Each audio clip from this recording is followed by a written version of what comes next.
Hello and welcome, ladies and gentlemen. So good evening to everyone who is joining in from home to watch the stream. But we are once again staying together to come and watch our Samsung Online Esports Showdown. So once again,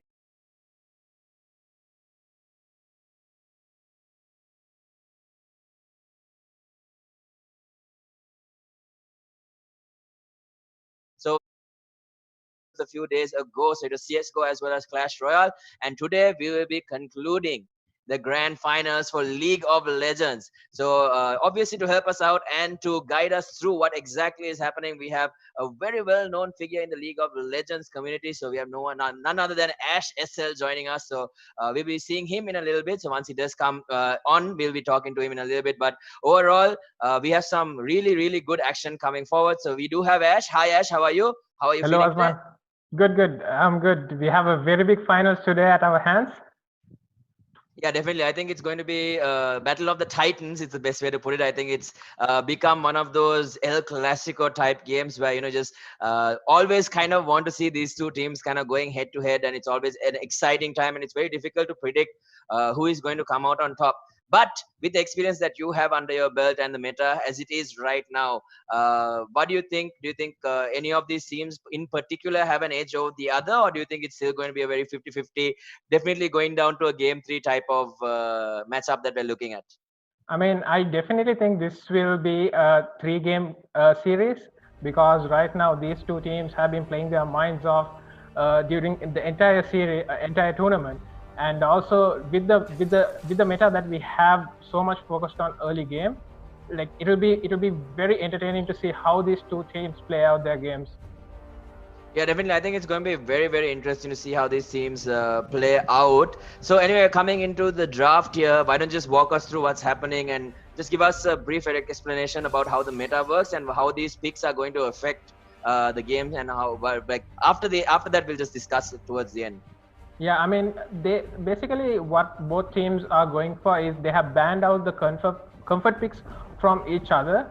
I think that's the right way to go about this, because even though the meta says like these champions are OP, like right now in League you can play any champion in any lane and you can make it work. So it's a really good decision from both the teams to ban out the comfort picks from each other. And it's very interesting to see these Lemonades on win, because he has been winning so many titles with this champion, and coupled with the Nautilus support. And we are seeing a Nasus top lane from Candy Panda. So basically both teams have said, we don't want to play the early game, we are playing the late game, and we are winning with the late game. I wonder if Candy Panda got a little bit of advice from a certain Asus player that you and me might both know very well. But anyway, we'll keep that conversation for a separate time. I think, we all know who the Nasus spammer is, or Nasus spammer. I don't know exact. I think it's Nasus, right? Anyway, Yeah. so looking at it, they have the Alista, they have the Malzahar, they have the Nasus. So like you're saying, basically they are going in for the late game, and they seem to be prioritizing a lot of control, not on just one side, but both sides. They have slows, they have stuns. Especially, I think Javan will be playing a huge part, using, especially with the utilization of his Cataclysm, and we'll Yeah. probably see someone who can kind of utilize well with that ability that comes in, and the control that comes in from Javan. So, do you think there is going to be anything that might be a little bit surprising in terms of pick that might take any of these teams off guard, or do you think it's just going to be the standard? Pick your comfort champions and play accordingly. I mean, I am very interested to see how because both the teams haven't picked their. I think FaZe have picked their mid laner, and Red has still not picked their mid laner. The mid lane matchup will be very interesting to see. I'm not quite sure who is going mid, to be honest. I'm not sure whether it's Saber or Ga, because the Malza is being picked up. They might switch it up in game, and it'll be a very interesting pick to see how it plays out. And also we see Rumble being banned out from FaZe, a very good ban indeed, and the Olaf and Zaya being banned out from Red in the second rotation. Oh, even the Mordecai is banned. So Yeah, I think yeah. No, go ahead. Go ahead. I think Nish is yet to pick, and I think he kind of surprising to see Nish not picking a top laner here. Anyway, Annie is being picked up by Red, one of the signature picks by Kassa. Is very well known for it. So we might be seeing a lot of roams and a lot of players from this mid jungle duo from Red. Yeah, so once again, just a lot of control, a lot of burst damage, a lot of control. I think they always want to. It's always going to be nice if you can get that advantage and just bring the fight to a 5 versus 4 or a 4 versus 3. And usually, I think Annie does allow you to do a lot of burst damage. So usually, I think runes also affect how much effectiveness can be. So we'll have to wait and see how that is going to work out. But anyway, looking at the rest, looks like they're going in for Kalista and thinking of picking Zinzao, but going with Trundle. So some interesting picks. But anyway, we'll wait up for the last pick to be picked up here by the side of Red. And once we do have an overall look at the draft, I think we can get your experience and input about how you think this match might go. But so far, it's looking, like you said, very late game oriented, but a lot of control as well. So anything can happen.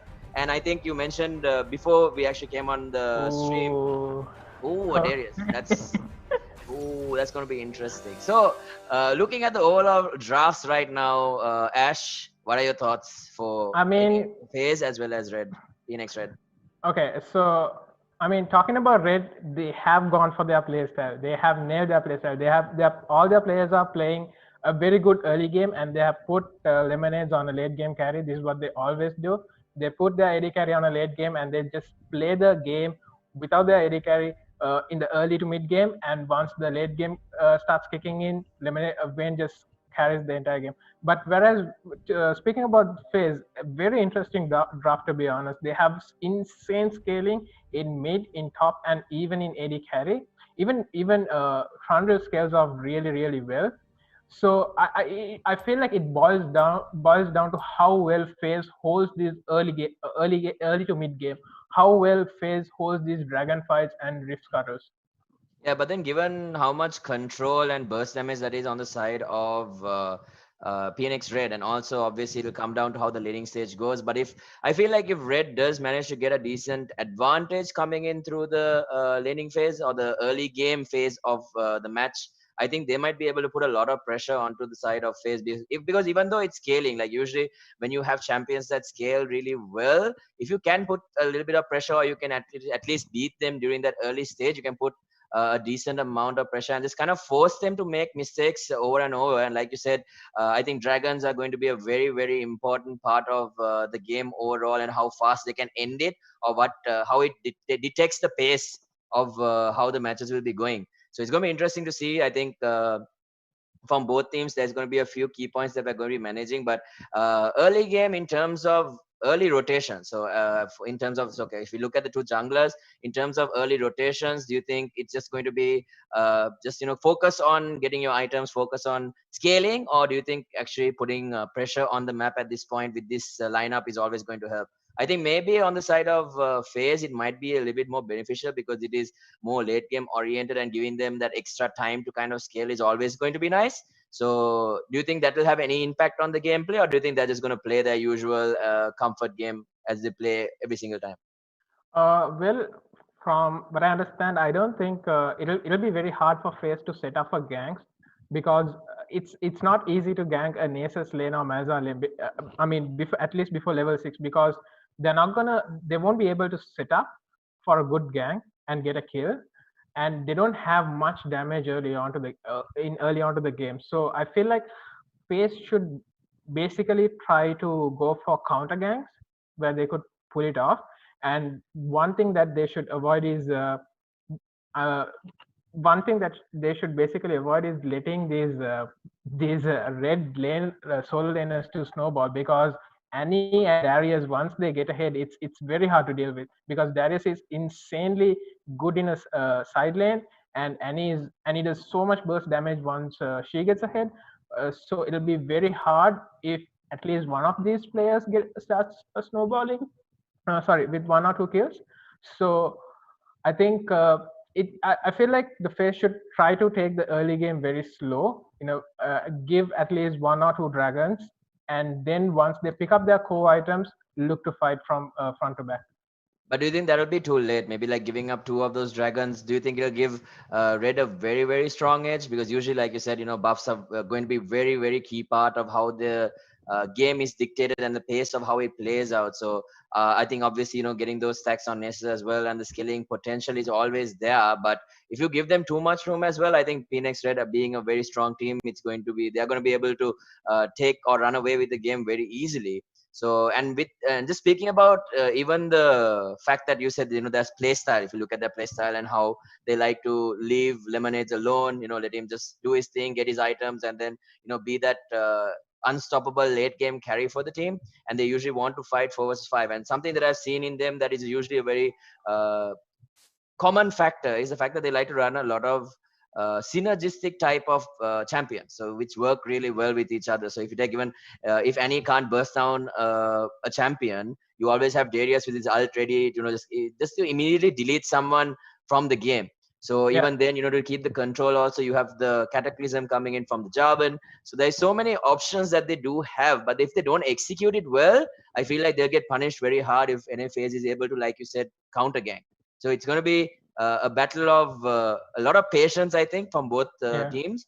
But early game, I think it's up to Red to push the advantage with the way things are set up right now. Yeah, I feel like, and also I feel like Pace has a really good bot lane. I'm seeing Kalista is running the Hail of Blades, which provides insanely good burst damage on even in the early game.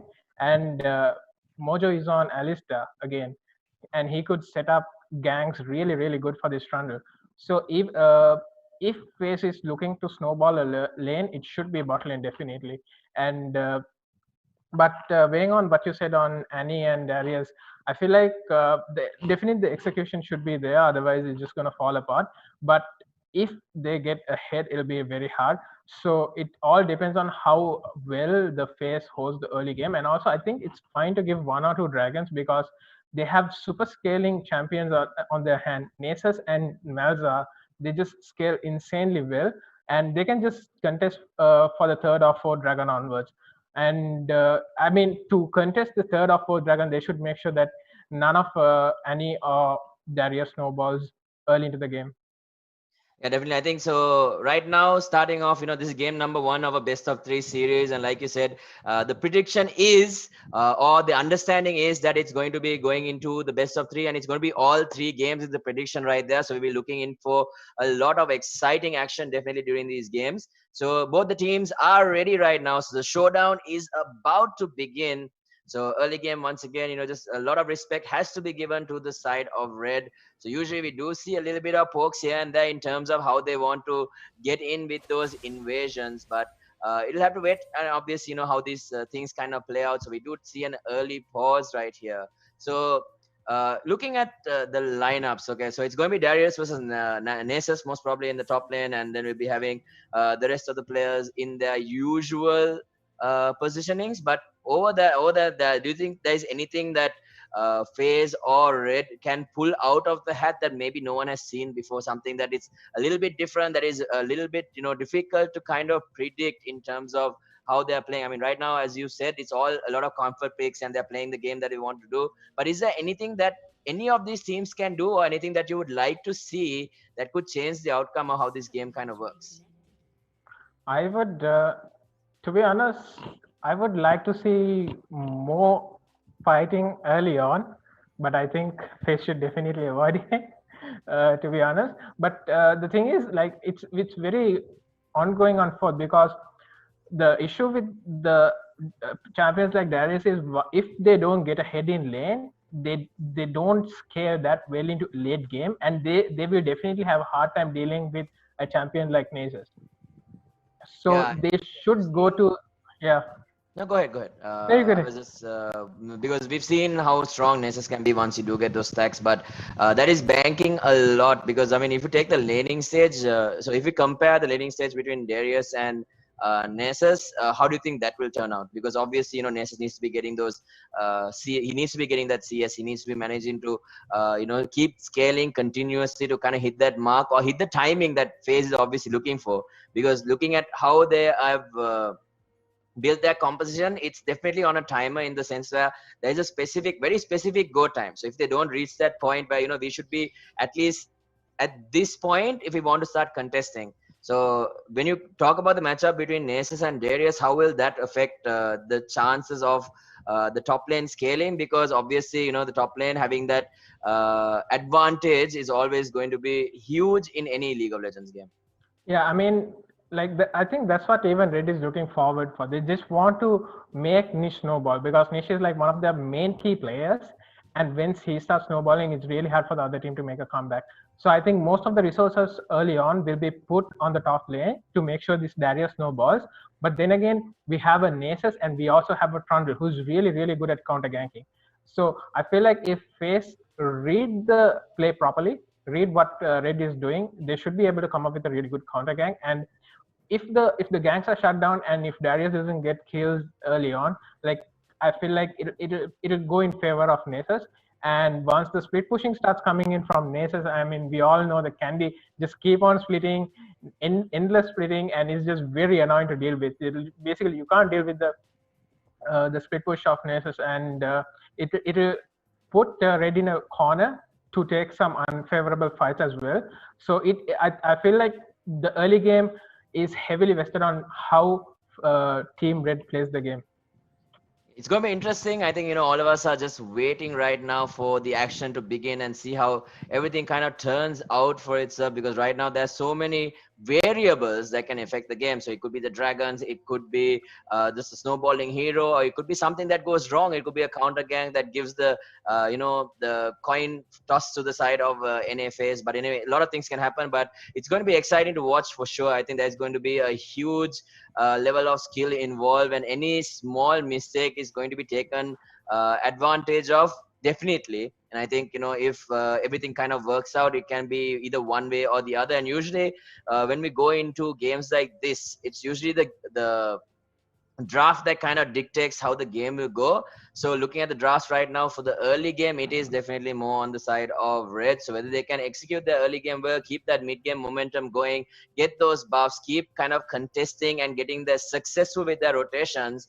Because like you said, I think obviously Kasa on his Annie is going to be looking to rotate around with that champion, get a few picks, maybe set up Yeah. for Darius as well, get him snowballing, maybe in the bot lane. Because we've seen whenever Lemon, even I remember one game where Lemonade was playing his Vayne, and he was just really, really unstoppable. He had like 17 kills, and the game was over in about 12 minutes, if I remember correctly. So it's a very it's kind of like playing a game on a tightrope. If you tip over to one side, you're just going to fall over, and that is going to be it. And then you'll have to try for game number 2.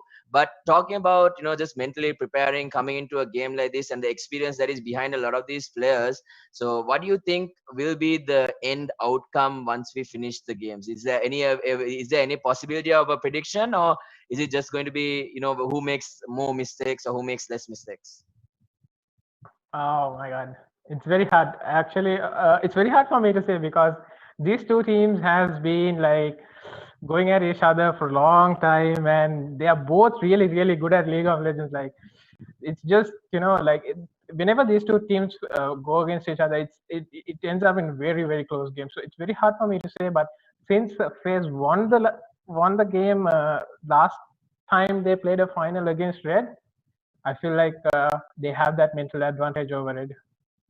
But something I've always talked about is the fact that, usually as a team, when you win, like, okay, if you're a team that constantly keeps winning, you get to a point where you kind of stagnate in terms of how much you improve. So it becomes to a point where, okay, currently we're the best. We've won multiple times. You don't need to worry. We've beaten these guys multiple times. But at this point, it's not like that. I mean, it's like in a sense where, it's kind of anything can happen, anything, it's either this team wins or that team wins. So I think, Yeah. but usually when you are defeated, you always take extra you pay extra attention to any single mistake that you make, and that always makes you much stronger as a team, because you're looking for these small minor details that can improve your gameplay. Because even if most of the time when we're talking about small mistakes, it can be just like a 0.1% difference or even a percentage's difference. But when you keep adding up every single time you do a mistake, when you add it up and it comes to about 10% and you improve your gameplay by 10% to 20%, it makes a huge difference. And there's always an advantage coming into a game as an underdog. So Yeah. I think, but let's be honest here. There is no such thing as an underdog in this match right here. I think, from what you have said, both these teams are very, very, very ready to take on each other. So it can be anyone's game, and obviously, we are expecting it to go to a best of three match, like actual, like to the final game to actually get a result of who is going to be the champion here for the showdown. So I think there's going to be a lot of pressure on both the teams, and I think usually that is always going to be there, whether you're playing your comfort picks or not. So it's going to be very interesting to see for sure. But anyway, let's talk a little bit about, I think, the meta. I think we weren't able to really, I mean, we caught up about the meta before we actually got on a stream, but just for everyone who is joining in, I think, just share a little bit of your experience on where the meta is at right now in terms of League of Legends, and what we should be expecting most games to have, what kind of outcome we should be expecting in most of these games. Yeah, actually, I'm actually gonna talk about what you said earlier also, because talking about meta, I feel like you really can't say, like, you really can't predict like which team and who is gonna basically win, because most of the time right now League of Legends is all about how creative that you can get, how creative that you can get with the champions, how creative that you can get with the draft, how creative that you can get with your plays. So I feel like whichever team that puts more effort into the draft and the plays and basically everything is gonna come ahead. It like I feel like the skill factor is it's very demeaning right now. It's not much. It's all about how much preparation you have done for the game. So because right now you can basically play any champion in any lane, and like there's so many play styles. You can adapt to any play style and you can make it work. It depends on how creative and how well that you play the champion and how creative that you can get with it. So, and talking about the champions, basically right now there's basically everything is being played with everything. I mean, we saw Set is being played in support. I mean, no one was expecting that basically. I mean, and Set was being played in jungle and mid as well, like I was telling you earlier, Osman. And to point out, like one of the recent international upsets, I'm not sure whether you're following the LEC, the EU League of Legends League. So Was basically, it the Cloud9 upset? Is that what you're talking? no, that was American Okay, NALCS. sorry. Okay, my NALCS, bad. like it's very predictable NALCS because it's horrible. Okay, Anyway, that's the definitely interesting. LEC G2 was going up against Fnatic, and G2 was basically they lost the winning bracket and they were coming from the loser bracket, and everyone was predicting Fnatic to basically shut G2 down 3-0. And but actually the opposite thing happened. G2 was playing their mind off and they were just dominating throughout all three games because they put so much preparation. They had very, very interesting draft. Actually, I'm not sure. Do you know the champion Kog'Maw? Yeah, I do. Yeah, it was never picked up by anyone. I don't think it was picked up for like a year. And G2 AD carry Caps was picking up like in all three games, I think. I think two games. and he was basically dominating with that champion. I don't think anyone would have expected that. So I feel like right now in league, creativity it is all you need. Like you need to be creative with your draft, and you have to bring new things into league, which could surprise your opponent. And basically, when you bring new things, the opponent doesn't know how to react and how to play against that. So that's one of the biggest winning conditions for any team right now. Yeah, I think that definitely always plays a part, right? Because okay, so if you take most professional teams, you know that they're going to put hours and hours of time, not just in gameplay, but in research as well. You have at least one person who is your drafter who understands how each and every other player works, including the side of So both these teams, they obviously know the play style of both their opponents really well. So when there's something that you can always kind of slip in that's there to surprise them, it's always going to be a little bit different, and it's going to take them by surprise, and usually that plays a mental game as well. So like you said, it's always uh, I think when it comes to even these players, they played league for so many years and years and years. So there is so much that they've been through, there's so much that they've seen, and there's so many supporters and followers, and obviously they have a lot riding on their backs as well. So it's always going to be interesting coming into a scenario like this and seeing what kind of outcome we are going to be waiting for. And surprises are always nice, but usually one thing that I've learned from the esports scene in Sri Lanka, it's usually just the fact that stick to your comfort, and stick to your comfort zone, try to execute as well as you can, and usually that really works out. But then obviously when you get two teams that are really really skilled and they know exactly how you're going to play, then I think pulling something out of the hat is always going to be something fantastic for people who are watching at home, and also for us because we don't expect it. And that I Yeah. think that brings you it just rekindles that love for the game that everyone has, because it's something different that you don't see all the time. And like you said, when Kogma isn't being picked, he's just someone that he has been sidelined for a very long time, and when they pick it, you're just like, what, why? But anyway, with that, I think we'll be getting back into the game. So already we do see a little bit of an engagement happening, and with that, looks like the Jarvan won't really get too much out of it, but they're going to back off here, and the laning stage can start off. But looking at it, it's going to be Annie versus Malzahar. So what are your thoughts on this matchup?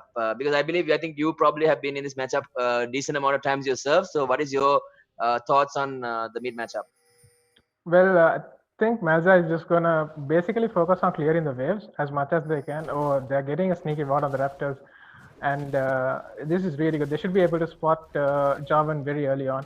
Anyway, as I was saying, Mazda will be looking forward to just clearing the waves because he can't take any trades early on with Annie. And Annie will basically try to look to shove and just roam with the help of the Predator. And we see an early gank on the top, and this is what I was talking about.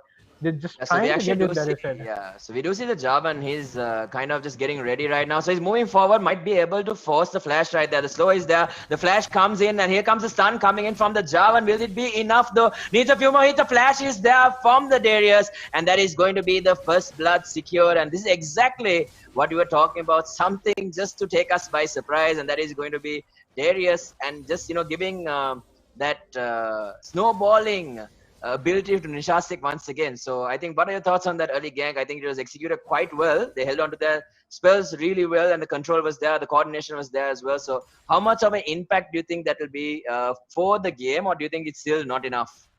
I mean, I don't think it's still not enough because Nasus didn't lose much farm. A return gank would definitely shift the tides in Darius' favor a lot. But I feel like if it depends on how well Nasus can hold off right now, because he's definitely a step behind. Nasus is definitely a step behind the Darius, and Darius still didn't get a back as well. So just. But anyway, we do see a little bit of an engagement right here. So we do see the Trundle kind of invading right here, and it's going to be putting a little bit of pressure here on the Shy Boy. But looks like he's just checking for wards right now, and with that, Trundle is going to start working on the Beetle right here. So he's going to be able to get that without too much of an issue. He should be able to get both the Scarabs here. That's insane. Yeah, I think that's really great for him. But mid lane might be a little bit pressured here. He's just going to be passing through. It seems like. So in terms of, he's going for the other skull. Yeah, sure, definitely. So looking in terms of CS right now, mid lane is kind of dead even, And if you're taking a look at Darius, he's about at 16. So like you said, Candy Panda on the Nasus, not really losing too much in terms of CS. But like you said, return gank will always really help. But right now, I think he should be able to keep his momentum going. So no real big change as of right now. So what are you expecting to happen in the next few minutes of this game? Do you think it's just going to be a little bit of a farming fest, or do you think there'll be a time? What do you think is the timing right now for Red?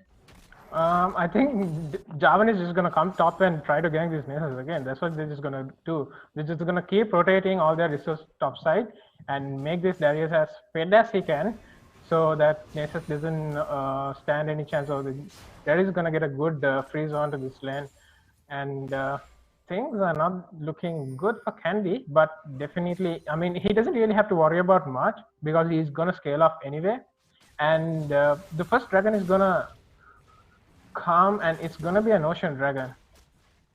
Yeah, so like you said, I think the Ocean Dragon is probably one of the most broken buffs that you can get right now. So I'll let you explain that in a little bit. But right now we can see already Annie heading back. Malzahar, like you said, just going to be pushing in the wave almost close to depleting his mana gauge as well. So Darius is going to be picking up his first few items. So what kind of build do you think these players are looking to go for at this moment? I feel like they're just gonna get their basic items. As that is, Malza is just gonna go for the Ludens, and Candy is just stacking some armor, which is pretty good. And Annie basically returned with a boot, so she will be looking for a roam as soon as she hit level 6, and that is something that FaZe should actively try to avoid. Oh, but top lane, we might actually see the Nasus getting caught again. Here comes the flash, but he misses. Oh no, but will they still be able to come? The exhaust is there as well. They're chasing him. And Candy Panda knows that they really kind of really just misplayed there. And Candy is going to be able to get out scot-free actually. So maybe a little bit of a big mistake coming out there from the stand. I mean, if Candy died there, I mean, that would have been game for him, especially if the kill went to the Darius. But still, but bot lane, it seems like there is another engagement. Alistar does manage to get the stun. The Trundle is there as well. The flash is used by the Nautilus. He's going to be able to get out with the hook, but he's actually so low, and he actually gets the kill with the ignite. Oh, and he gets the flash as well. Oh, just a second earlier. That was so well coordinated. I mean, that's what I was saying. The only lane that can snowball early on to FaZe is just their bot lane. And they are just making it work to the bot lane. And they are even going to pick up this dragon. Actually, I never thought that FaZe would be able to pick up a dragon in early game. This is just too good. I feel like right now, as long as Nasus hold off his lane. Oh, Malza is level 6, but okay, we're in that. As long as Nasus holds the lane off, I think it should be good for FaZe. Yeah, and we'll probably be seeing a rotation coming out from the Annie as well very soon, because I feel like their team is, I mean, they're doing okay right now. They're at just about 400 gold lead. I mean, just about 300 gold lead in terms of net worth. So there's not a huge difference between the two teams, but it's not the position that they should be in this, especially with the comp of champions that they're using. So you can see already Annie just moving. They are going for a gank in top. So it looks like there is going to be a huge dive. There is a huge minion wave here. So there is going to be a lot of trouble here for Candy Panda. A teleport is coming in as well. Once again, the Mrs. Flash is also coming in. But there is a fear they might be able to get the Darius in return. They do. So that is going to be a very nice chunk of gold going the way of Garfield of the... sorry, not Garfield, of the Malzahar. But either way, they want to keep putting pressure on the Nasus, and they were able to do it. But once again, they look like they might want to dive once again. Yeah, because Annie still have a hull, so they might just go in. Oh, I think. Oh, and they're going to actually get him. So he has to flash almost immediately. He gets the stun there. He doesn't have the ultimate yet. Here comes the ult from the Annie, and that is going to be another kill going the way of PnX Red, and that is exactly what we were expecting coming out from Kassa there. So we were talking about how he needed to move around and just get a little bit of pressure off the team to put them in a much better spot. And that is exactly what happened as predicted. So great stuff coming out from him. Hats off, great execution. Candy Panda trying his best to survive, but you know, usually when there's a crowd, someone has to move out to make some room. Yeah. I mean, they're also going to lose the Rift Herald on this, so they will probably use it on top to break top even. So they just can, but I don't think that would be the best idea either, because if the top gets break open, Nasus will be able to just free from the lane if he gets a good freeze. I mean, it's even right now, even though Red has 3 kills, it's too soon to say. I mean, how the game will play out. I feel like the next couple of fights near Dragon is basically going to be a very deciding factor on how the game is going to get played out. But even then, do you think they'll have a chance? I think it'll just come down to the execution and the ganks and whether they get an opportunity to take the dragon again.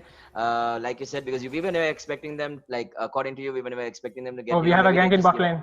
Oh, so bot lane, we do have again incoming Nautilus now moving forward. Can he get the hook on 21? There is a nice stun coming in from the Jarvan, but he gets stuck under tower. He's taking so much damage. He's going to get executed. And with that, even, oh, we do have the Nasus coming in. He does have the ult ready. So going on to the Nautilus once again. The Nautilus will go down. That's a double And kill he's also already coming. going this way of phase. And with that, a flash coming in. Alistar gets a stun there, but actually helps out the Vayne. Will the Vayne be able to get the kill though? The flash is out. And once again, now the aggressive movement coming in. He's going to get isolated. And that is going to be Kratos getting taken down, a turnaround fight, and now the Anesia with the ultimate going to be used, and Alistar, is he going to be able to come out? The tumble is there from the Vayne, and there it is, the final hit coming in, but the kill going the way of the Annie. So 2-for-2 trade right there, almost disaster for the side of Red, but they were able to turn it around with a little bit of over aggression coming in from the side of NA FaZe.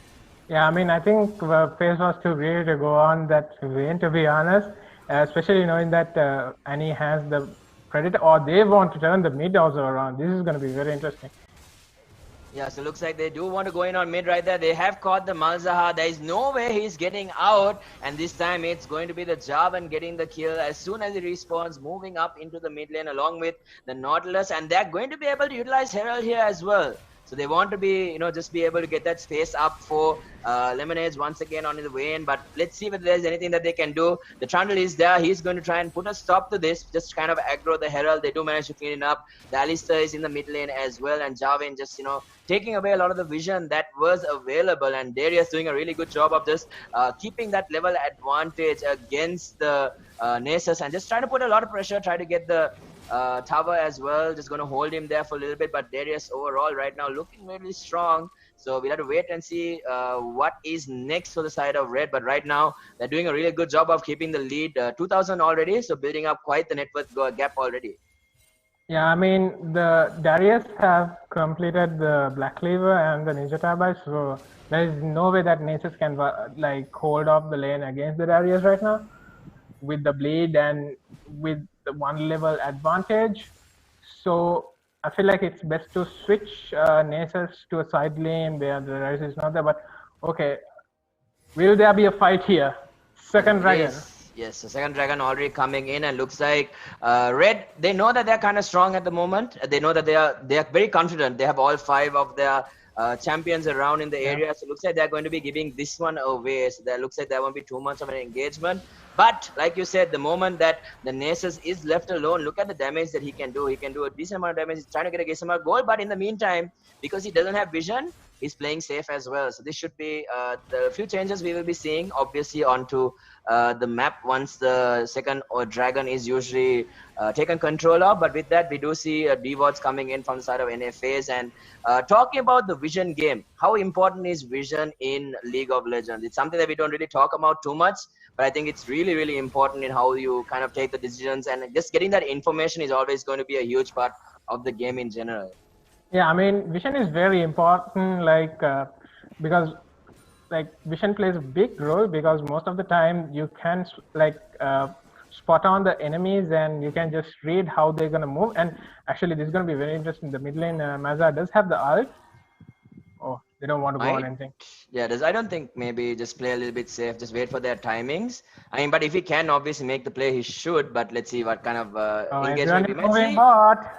Yeah, so bot is set up. We do have Mr. Jarvan set up as well. So it's going to be very interesting to see if he can. Oh, the Thunder is there as well. Was that a flash?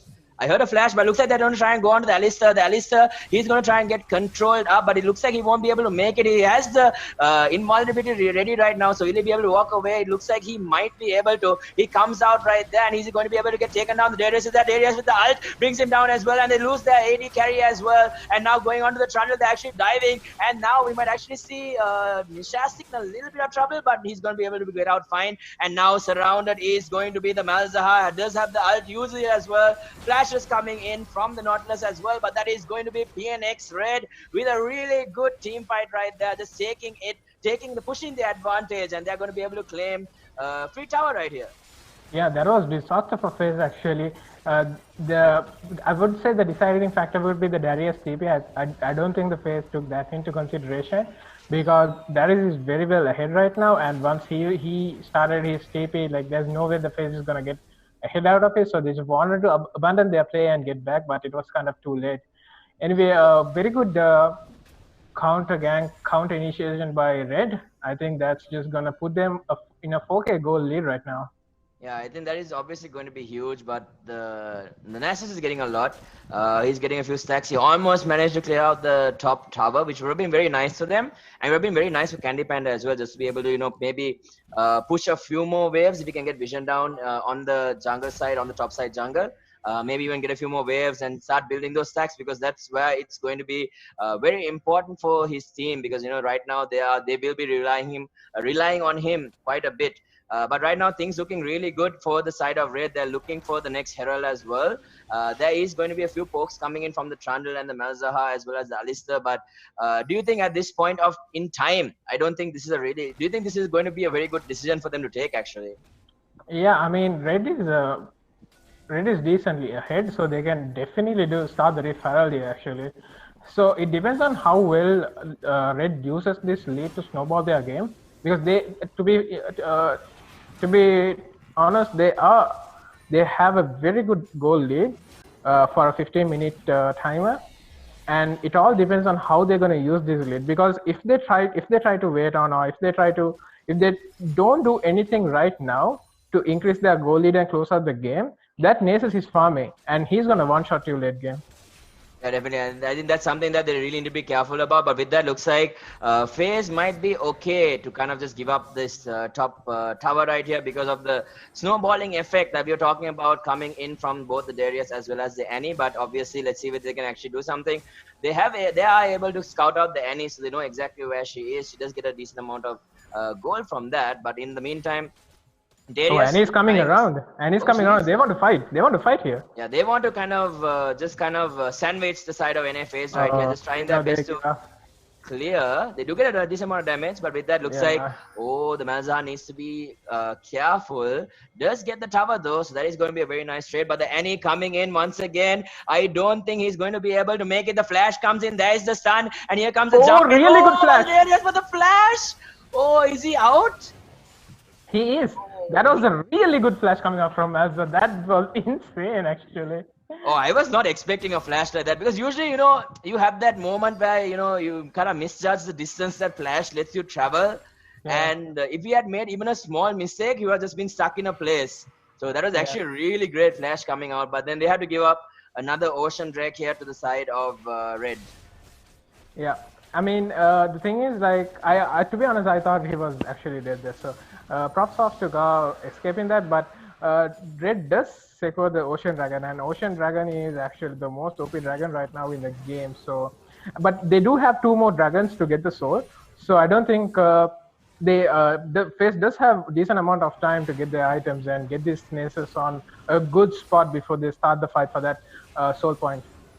Yeah, definitely, and it's really nice that they have someone who can just kind of clear out waves with Kratos' champion. They can just quickly clear off the wave, at least try to hold and kind of mitigate the amount of pressure that can be put in by the side of Red. And I think, and obviously having the Malzahar as well, it gives them very good wave clear and pretty decent pace as well. So that is going to be playing a huge part in their ability to kind of stall.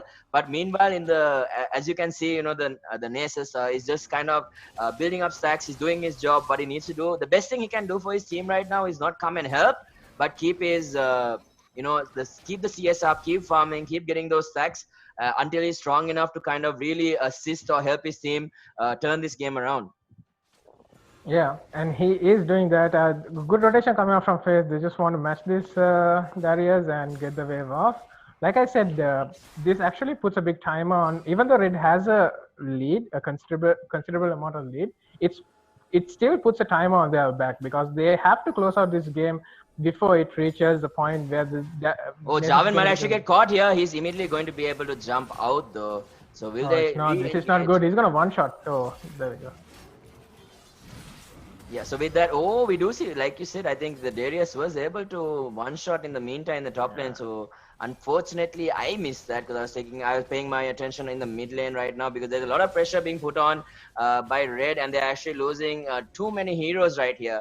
And I think FaZe might have missed their opportunity, and Red might just be executing really well. And now Annie trying to move in aggressively once again. So top lane, they do lose the turret, and they might lose the next one as well if Red decides to stay.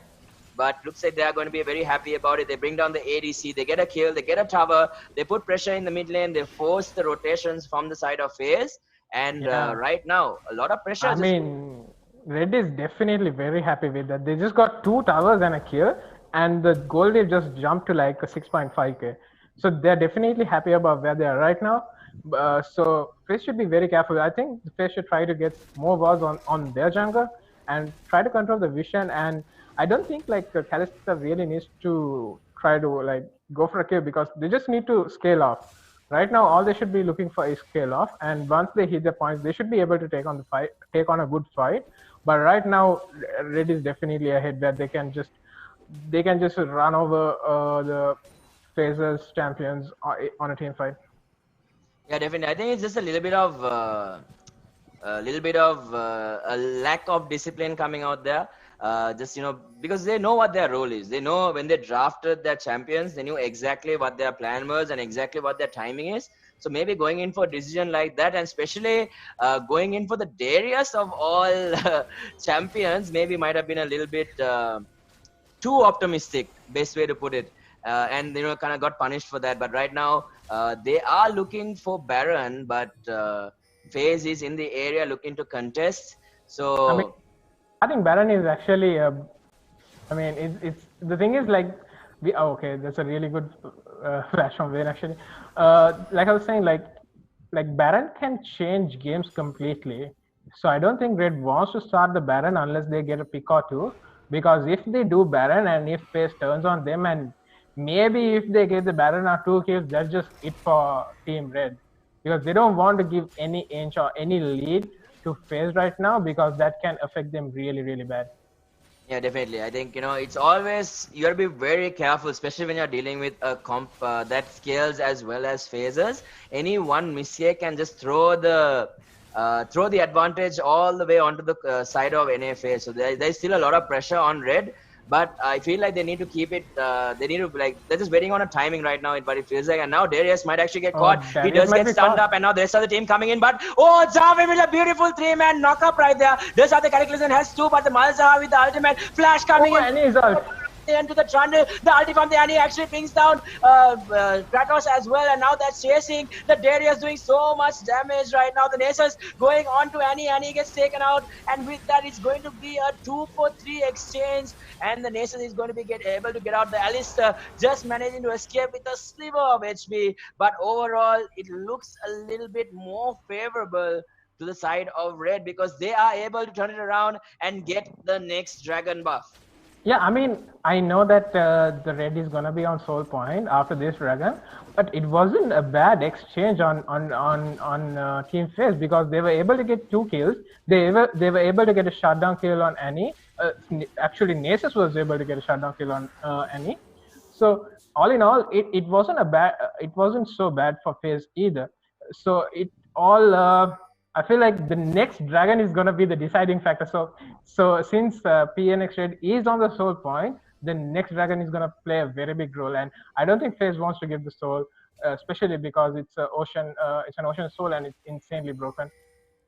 Yeah, definitely. I think it's going to be something that they need to be looking out for. But with that, we do see jump in coming in from Javan, but not really connecting. So with that, Alistair is going to be able to make it out. Once again, just making sure that there is no vision here for the side of red. But he's just trying his best. But then they do have the Nautilus as well, just doing the exact same thing.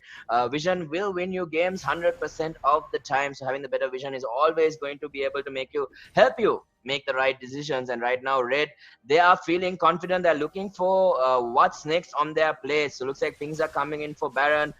They do have the next dragon in a while though. So but right now 700 gold bounty on the Darius, and just like you mentioned at the start, they want Nishastik to kind of snowball, and he's been doing a really good job of it. And now he might actually run into Alistair here. Alistair getting caught once again. The knockup is there, the pullback. He does have the spin as well. Alistair right now in a 1 versus 5 engagement immediately gets bursted down, and even the TP coming in from the Nasus going to be wasted. Could have been a little bit more of a split foot pressure.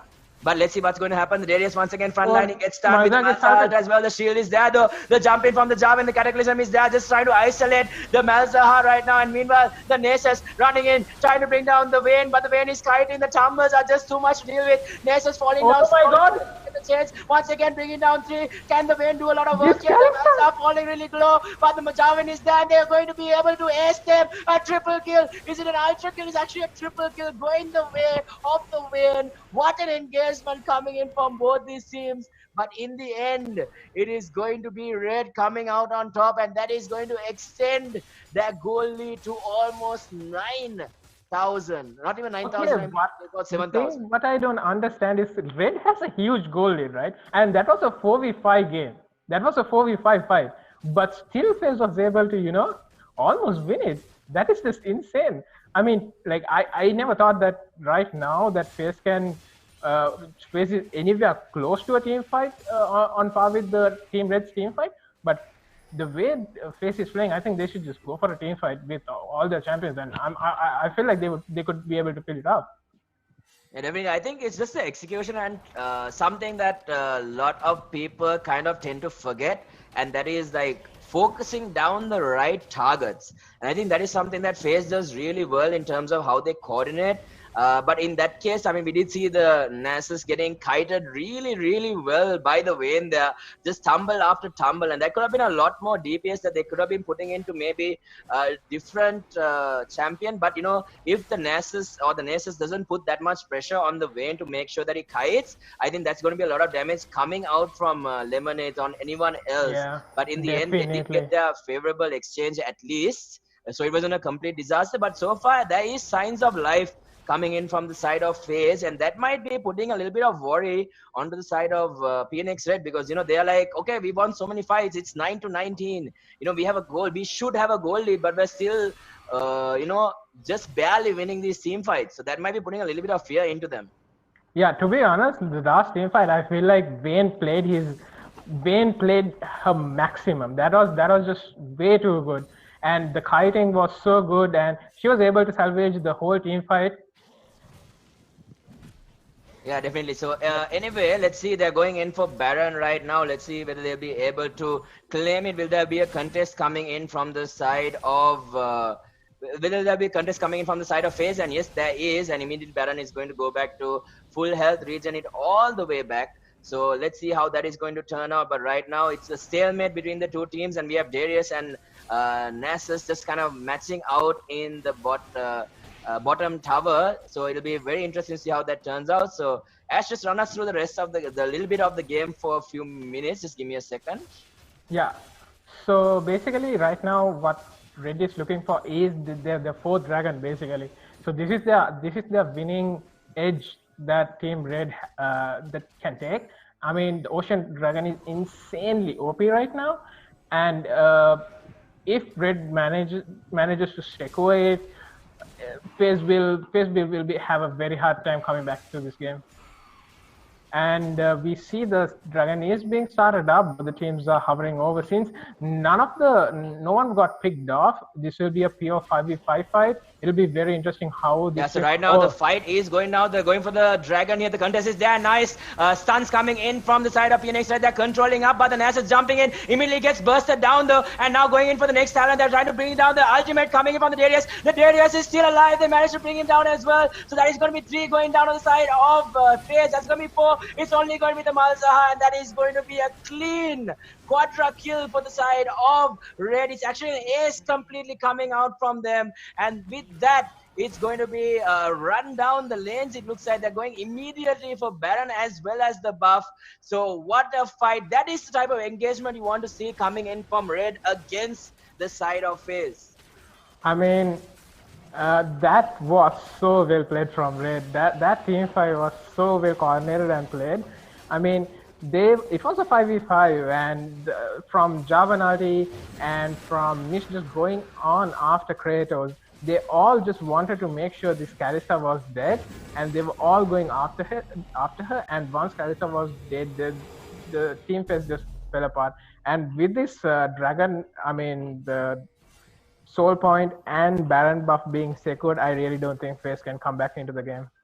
Yeah, it's going to be very difficult for them to come back at this point because they have everything they need. Every single piece of the puzzle has fallen into place for the side of Red.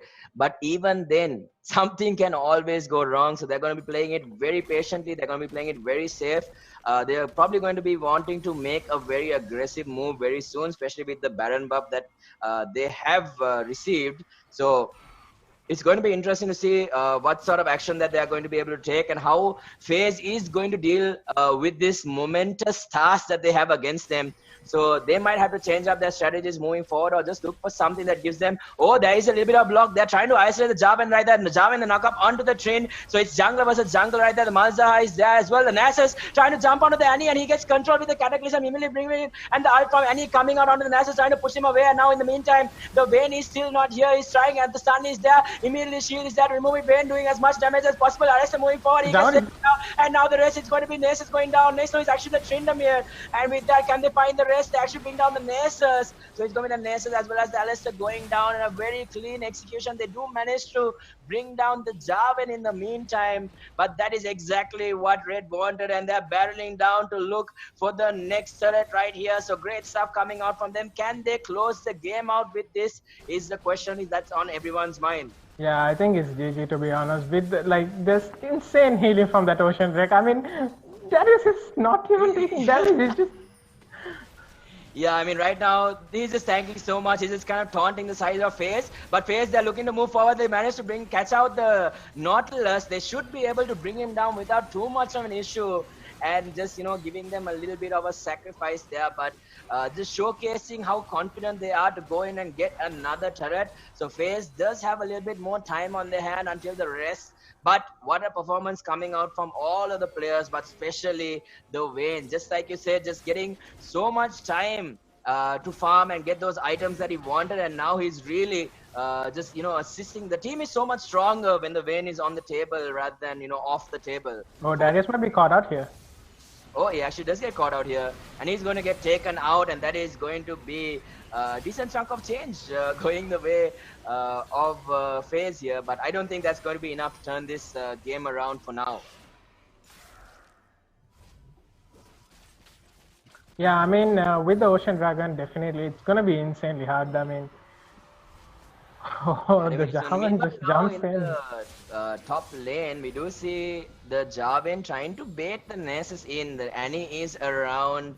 So Kassa is waiting as well. They do have a decent amount of levels here. So looks like their next option is going to be to push off the top lane and try to pressure there or catch anyone down. So once again, the vision immediately being taken away from the side of FaZe, just trying to keep them in the dark completely in terms of the rotations that they want to make. But right now, what do you think are the percentage chances of FaZe actually making a comeback here? I mean, to be honest, the odds are not looking that great. I mean, Nasus still only have 2 items. I mean, he has already, I think he will complete the 3rd item as well. But the biggest issue I feel like is this Vayne. He is in a really, really good spot right now, and he's basically playing a 1v9 game. He is just, he's doing so much damage, and his front line is never gonna die because of the ocean soul point, and it's just too easy for Win right now. And I really don't see a comeback from FaZe. I really don't see an opportunity where FaZe can come back into the game. Yeah, definitely. So let's see. They might be having. I mean, they have a few more buffs coming their way as well. So let's see whether they're going to wait for the next Baron. But right now, they're trying to catch out this Nautilus. They know that Darius is in the bot lane. Does he have a TP though? The Vayne once again. Look at the damage. The Nessus explodes, and he gets taken out. And once again, here comes the flash moving forward. The ultimate is dropped once again, and here comes the pull in. And what a cataclysm coming out from Shy Boy there, grabbing two, isolating two, and now the Alistair on the run. The Tryndamere is trying his best to save them, but they cannot do it. They're running in. The Darius with the pull grabs the Tryndamere. They're going to be going into a 1v1 themselves, but with the buffs, there is nothing that they can do, and that is going to be it most probably. You can see already Nautilus and the Jarvan bashing into the Nexus, and that is going to be it for game number 1. It's going to be going the way of PnX Red. What a performance coming out from them. Good game. Well played. All right, so that is definitely one intense game going into game number 1 there. And just as the draft looking in, great execution coming in from the side of PnX Red. Their timing was spot on, and I think it all changed from the rotation coming in from Annie. I think Kassa, his timing on the rotation could have been any better just to help them hold off that early game. And then the counter ganks that came out from the side of Red, especially in that bottom lane, gave them so much potential. It gave them so much momentum into the game. And then after that, it was just one team fight loss after the other. There were signs of life coming in from FaZe, but I think the execution coming in from Red was just too good, and a very well deserved game number 1 victory for the side of PnX Red overall. But in looking at game number 1, what are your thoughts so far, Ash?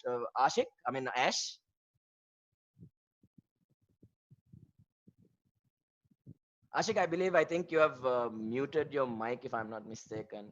Yeah, my bad. Okay. So, as I was saying, like PnX Red came into the game with a plan, and they executed it really well. They made sure that Jarvan snowballed the early game, and they put lemonades on Vayne, and he was basically carrying the entire game after like 30 minutes.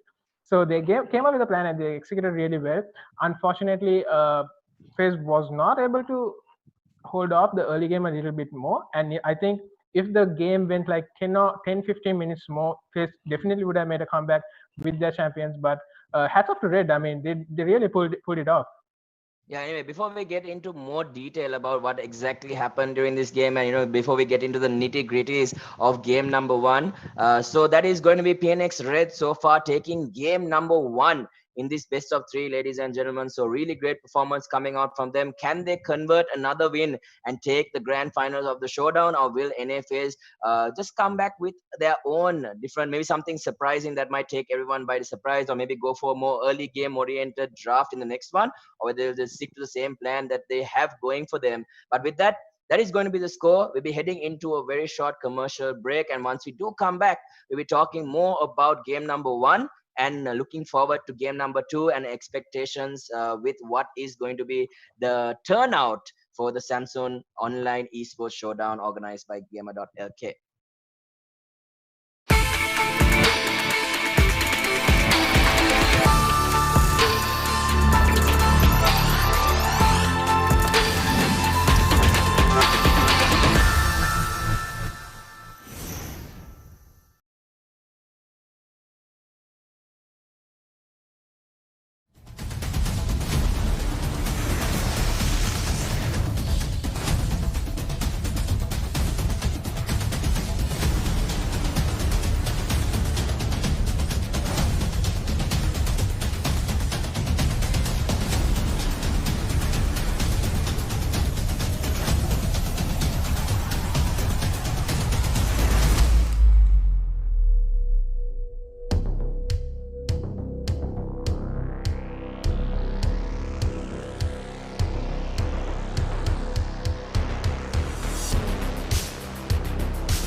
Hello and welcome back, ladies and gentlemen, to the Samsung Online Esports Showdown, where we have a very exciting League of Legends Grand Finals unfolding before us. And I think it is definitely something to be excited for. It's a great turnout right now, and it's going to be an amazing bunch of games that we're going to be seeing in the very near future. Obviously, game number one, nobody expecting it. Really great performance coming out from the side of PnX Red. Or maybe people were actually expecting it. Maybe it was just something that they were hiding in their sleeve, and they were just about, just waiting for the right opportunity to kind of showcase their talent. But overall, some great execution, some great team fights, some great coordination, and some great teamwork. So looking at the score right now, it's going to be FaZe at 0 and Red taking game number one in this League of Legends Grand Finals, ladies and gentlemen. And the hype is real. The games are intense, and we're looking in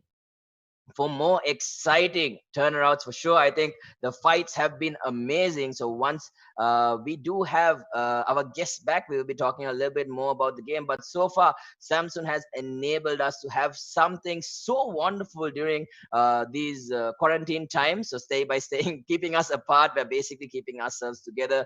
But just having over 2,200 players connecting from home, which is not a small number. So 2,200 players from home connecting to play esports or taking part in esports for over 11 titles. And then we're coming up right now. So we came up through the CSGO Grand Finals. We saw a great performance there. Then yesterday we saw the Grand Finals for Clash Royale. And now we are heading into what seems to be a very exciting bunch of matches here for League of Legends. It can be anyone's game. Any team can take the victory for sure. And it's going to be all about who wants it more, who has put in more time, who has put in more effort, who is ready to take on the rest of the teams. But with that, we will be, we will be joined by none other than Ash SL once again in just a very short while. And then we'll talk about what went right for the side of what went right for the side of PnX Red and what went wrong. So once we do have Ash, we'll just be catching up with him in a little bit.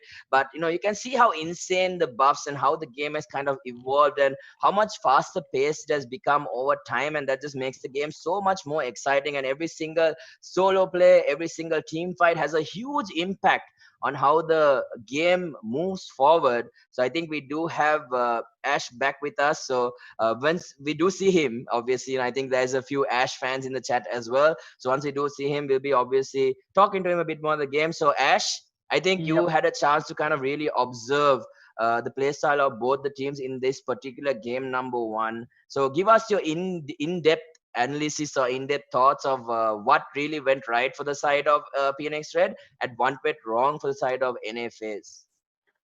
Like I told you, Osman, I think what PNX Red did was they just stick to their play. They're really good at it. I mean, they're really good at snowballing their top lane, making sure their AD carry is on a hyper carry champion.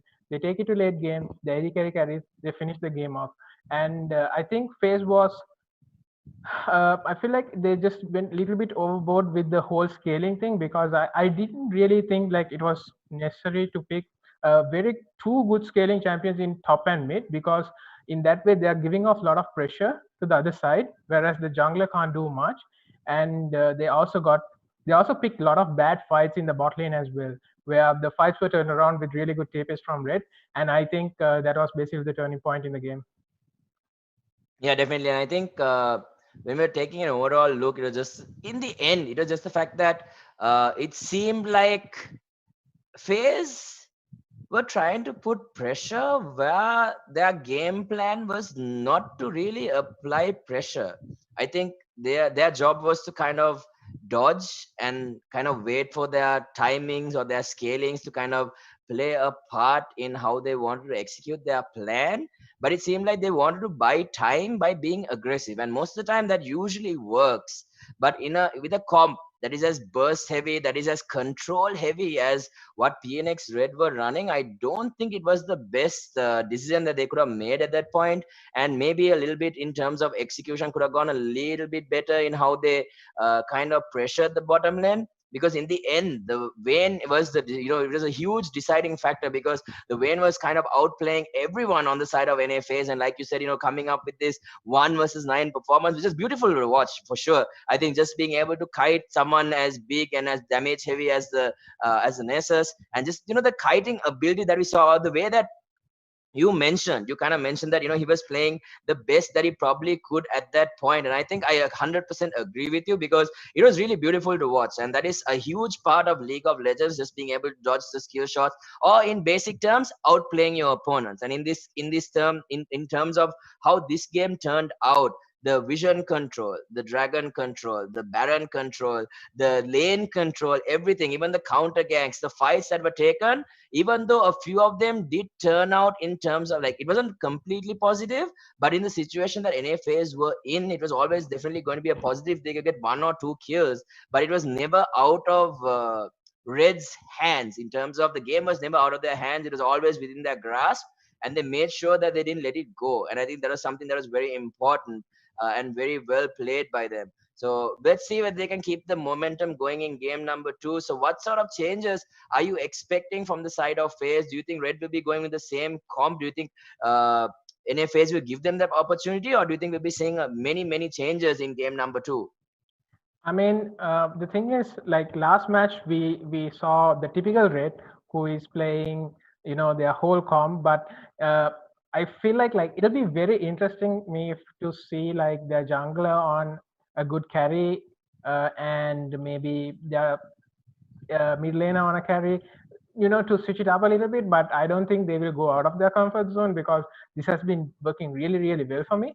But for Team FaZe, I would really like to see them getting adapted and going for an early game draft, where they don't have to put these scaling champions on mid lane, and they can control the phase of the game throughout, from mid to early to mid, through the mid and jungle pressure, and through that they should be able to win. I mean, to be honest, like even Candy plays a lot of early game champions as well, so I feel like they would. I mean, playing late game champions right now, it's kind of difficult. I mean, and it's not good, optimal at all to play two or more late game champions, because currently the meta is, like I said, it's all about the dragons and Rift Heralds, and if you forgo the pressure a lot, it's kind of hard to come back. Yeah, definitely. So just one quick mention before we do move on, obviously, is just the fact that I think Lemon had a perfect game, which is definitely not easy to execute in at such a high level, like especially in Sri Lanka. I think these are some of the top teams in the country. So, you can see that. I mean, getting a perfect game by no means is easy, especially when you're playing an ADC, and because most of the time, that is the main focus. Everyone is targeting you. So it's hats off to Lemonade's great performance coming out from him in this game, and I'm pretty sure he's going to be ending up the MVP for this Yeah, particular match. I mean, hands down, Asman, Lemon is the most hardest AD carry that you can kill. Like out of all the AD carries in Sri Lanka, I think it's very hard to kill Lemon, because he positions so well. And it doesn't mean that he doesn't do DPS. He does DPS, but at the same time, he positions so well that it's very hard. Even if you're playing Assassin, it's very hard you to get and very hard you to kill. So props off. He's showing his best, and it's definitely making things work for Red. Yeah, definitely. So, but anyway, before we do talk more about the game, talk more about the options that are available to the teams and what is to be expected, we do have a special mention. Obviously, we have MSI as our gaming laptop partners coming in on board. And for any of you who have kind of held out because of the current situation, who have held out on maybe purchasing a gaming laptop and just kind of to enhance your gaming experience, there are 10th gen laptops are out currently by MSI. So do head on and check over the products whenever you can. So it's always going to be a great opportunity, because they always provide you with some amazing features with their gaming laptops. So do check it out from our gaming laptop partners from MSI. So anyway, coming back to the topic, Ash, I think you and me both are a little bit excited about what's to come next. I think there is going to be a lot of pressure on the side of FaZe, and I think there's going to be equally the same amount of pressure on the side of Red as well, because they have a chance to close out the grand final. And I think if they do manage to take this victory, it's going to be a huge confidence boost for them. And I think, just moving on into the future tournaments as well, it's always going to be a little bit of a cat and mouse action, where there's always going to be a little bit of friction between the two teams, and there's always going to be a lot of action. And I think a lot of overall, I think the spirit of the game is just something that is so amazing. You can see them like right now. I mean, we can see them right now just having a little bit of fun in the chat, and just kind of teasing here and there. So they seem to be okay in terms of where they are, but right now face a lot of pressure on them. They really don't have too much room to make any sort of mistakes. So I personally believe, like, usually at this point you want to play what's comfortable, but you have practice. And I'm pretty sure I mean, usually when you're a team of this caliber, or teams of this caliber, especially Red or FaZe at this point, both these teams, they have plan A, they also have a plan B, they have a plan C, and they have a plan D. That's how well they prepare usually when they come into a situation like this, in case any of these things happen. And I think right now, for any of these teams, the most important thing is going to be this upcoming draft. So we know for a fact that the team with the better draft usually is going to 80% of the time win the game, because we expect them to execute the game in a certain way. And that's what we saw in the previous one. When you take game number 1, we looked at Red, we looked at NFAs and their team composition. We knew that NFAs, they had a little bit of a waiting time on them, which means the advantage is always going to be on the side of Red, because they have better lanes. They had a better comp just to kind of deal with everything that NFAs was kind of presenting with. So Red, they executed that to a T. We know that they can execute their drafts really well. So in terms of changes, you mentioned that, okay, Candy also plays very good early game related champions. And so overall, do you think the team should be taking a more like Red-like approach in game number 1? Or do you think they should go with a mix of they should go with a mix of late game and maybe something to just give them a little bit more hold, or maybe a little bit more team fight presence in game number 2? Maybe like even switching up the Malzahar, because we didn't really see a huge impact coming out from him. He was always controlled because there was a Jarvan who was just always up in his face to cancel his ult, so just put the pressure on him. So would you like to see a change in the mid lane, or do you think there needs to be a change in maybe more pressure that they can apply using the jungle? I think like it depends. It depends on what FaZe wants to do, but I don't think they should be running hyperscaling champions on all 3 lanes again. They could switch it up mid or bot or top. It's totally up to them. But I feel like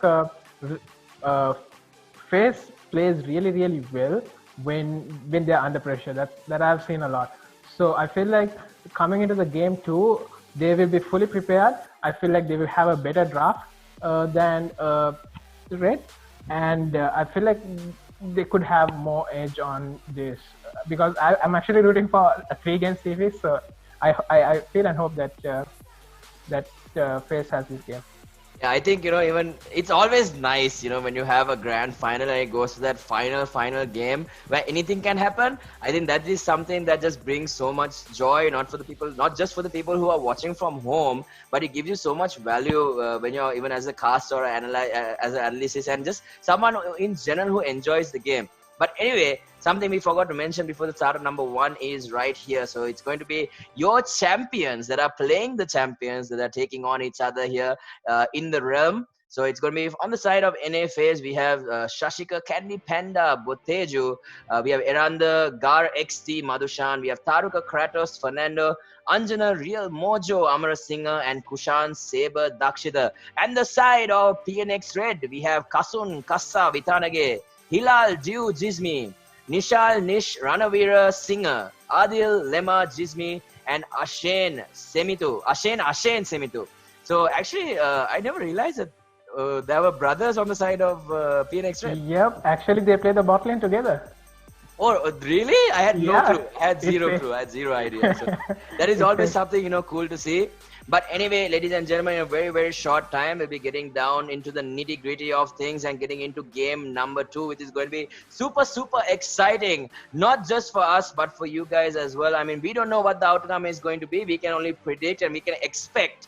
And that's the same thing that you guys can do from home. So hopefully we'll be able to bring you the play-by-play, bring you the action, and give you the insights to what is exactly going on. And we have a very experienced player, obviously, right? I have a very experienced player right next to me just to be able to give you guys the insight that most of the time, you won't be able to get, because usually there has to be a lot of time, a lot of experience, a lot of effort being put into the game to obviously learn every single small detail that can change the game or make it or break it.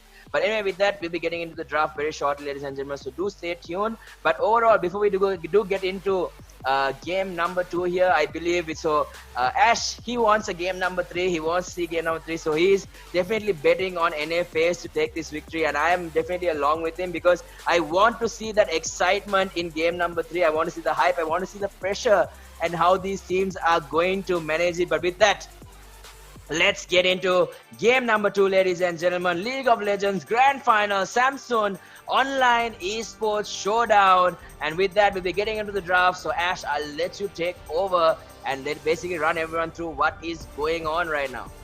Yeah, so again, they have opted to the same thing. They are just basically banning the comfort picks from the other team. So this is a really good strategy from Red. They wanted to pick Eloy first, I guess, and they wanted to ban the Yorick, who is a really good split pusher which can match Eloy. So, and FaZe has actually replied that with a Shen. It's very interesting pick, and we are seeing a Kindred from NA FaZe, which is okay. This is gonna get okay, and also a set. Okay, I love this draft. Okay, from both the teams, they're being very, very creative. I think this set is gonna go bot lane, and I really, really want to see how the bot lane plays out. And also we see Echo jungle. I think this is gonna be a jungle Echo from Shaibai as well. So this time around, very interesting draft. Oh my god, is this a Galio? And it is. Okay, so Galio and Kindred is pretty good, and with the Galio ult and Kindred ult, it's very hard for you to get into a backline and just kill people off. And with powered and when you pair the champion with Shen, like, you have a really, really feeling comp right now. And I think FaZe should be looking out for a scaling AD carry right now. And the second banning phase is going to play a huge role in the whole draft phase. Yeah, definitely. So looks like they are going to be going into that next ban phase. So I'm very excited for this set. I think I don't mind whatever role that the set will play. I think it's just always just really exciting to see him just kind of suplex or aerial suplex someone into maybe another. I want to see huge plays coming out from this set. I want to see him grab someone, ult into another 3, get that follow-up stun, maybe pull them in, and then maybe another follow-up ulti coming out from Eloy, and then you have like tentacles just bashing into the entire team. But that is made very difficult with the Kindred ult, obviously. So timing is going to play a huge part in how that execution happens. But right now, more bans being coming out. Anything significant that is really being removed here from both sides. Looks like the Annie has been taken out, which is a lot of control that can be lost and a lot of burst damage that they will be losing. But in the meantime, they do decide to remove Misfortune as well. So is there any particular reasoning behind this, Ash, or do you think it's just something that they're doing to make sure that their comps don't get countered? I mean, I think they don't want a wombo combo with Galio and Misfortune. That's why they wanted to have this Misfortune ban.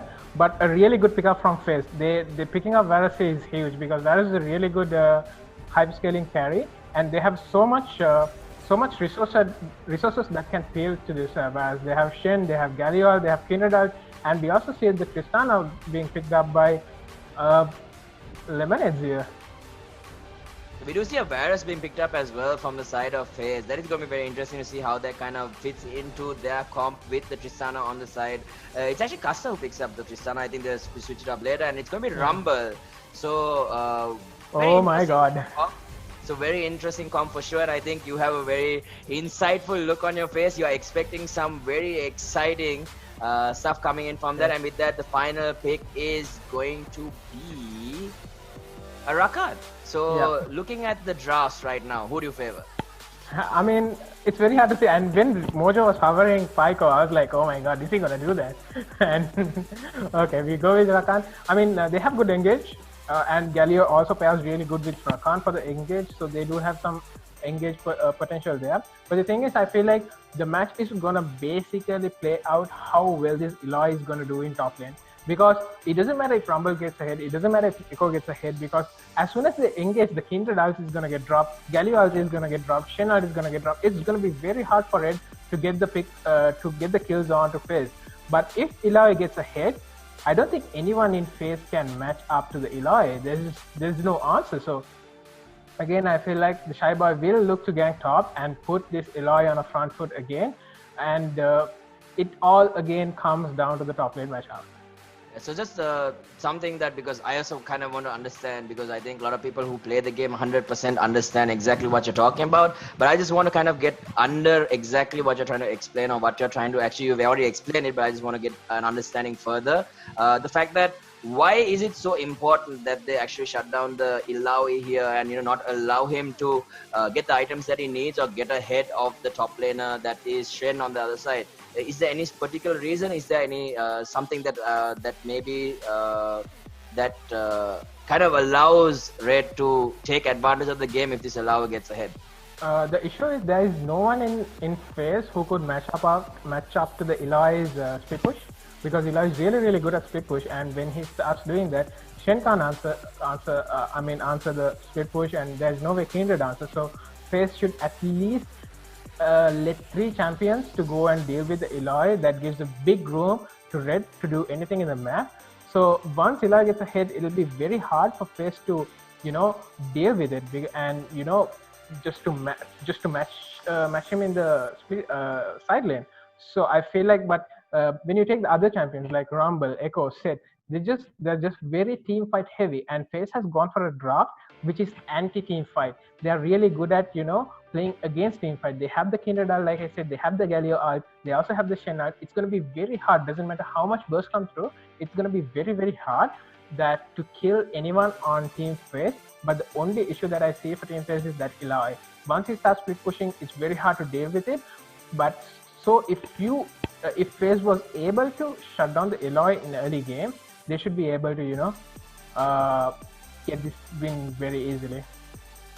Understood. Okay, so then there's a lot of pressure obviously on FaZe to make sure that they efficiently, obviously you have to be very efficient when you want to shut down someone, because if they have to kind of dive and make misplays to try and bring down the Ilaoi, and just having that kind of pressure is not always going to be beneficial, and you'll be very careful, especially once the Ilaoi does hit level 6, because there's a lot of damage that can come out, and especially you'll be able to avoid a lot of the ease. I believe it's the ease that come out from Ilaoi, because once he does take away your soul, he does do a lot of damage to it. So that is something you need to kind of watch out for. And most people, they kind of forget that there's a range that you can kind of run out to and kind of save yourself from. But Shen is not really the most mobile champion, so that's gonna be interesting matchup right there. It's already kind of if Ilaoi lands her skill shots, obviously she's going to have a much better time, but we'll have to wait and see on how that execution actually goes down. But overall, right now, the upper hand is for Red. They have very good comp as well. So if they do manage to bait out the ultimates coming in from the side of NFAs, they can probably take a lot of these team fights, because right now, even though NFAs does have a lot of anti-team fight, they don't really have what seems to be in terms of burst or any sort of, they have a lot of counter ganking potential, but obviously that will come down to execution and how well they kind of coordinate. And then usually as a team, they do that really well, and that is something we've seen time and time again that actually comes from them. But Red does match them in terms of how they coordinate and every single move that they make. So it's going to be an interesting game. It can go any way right now. So I believe you and me can agree on a 50-50. It's just certain factors that have to be achieved for a team to win right here. So in terms of buffs, obviously buffs are going to be playing a huge part in how this map is going to turn around. So in the end, the better jungler will obviously come out on top. So right now, looking at the two junglers, who do you think will have a better chance of bringing their team into a more favorable position? I feel like Shyboy Echo can play a big role in the early game because of good jungle clears and good potential on ganking. And like I said, like one of the biggest issue that I see from draft from FaZe is like their ultimates has huge cooldowns. I mean, if you take Shen, Galio, even Kindred, they have huge cooldowns. So like once you don't have your ultimates, you can't really go for a fight at all.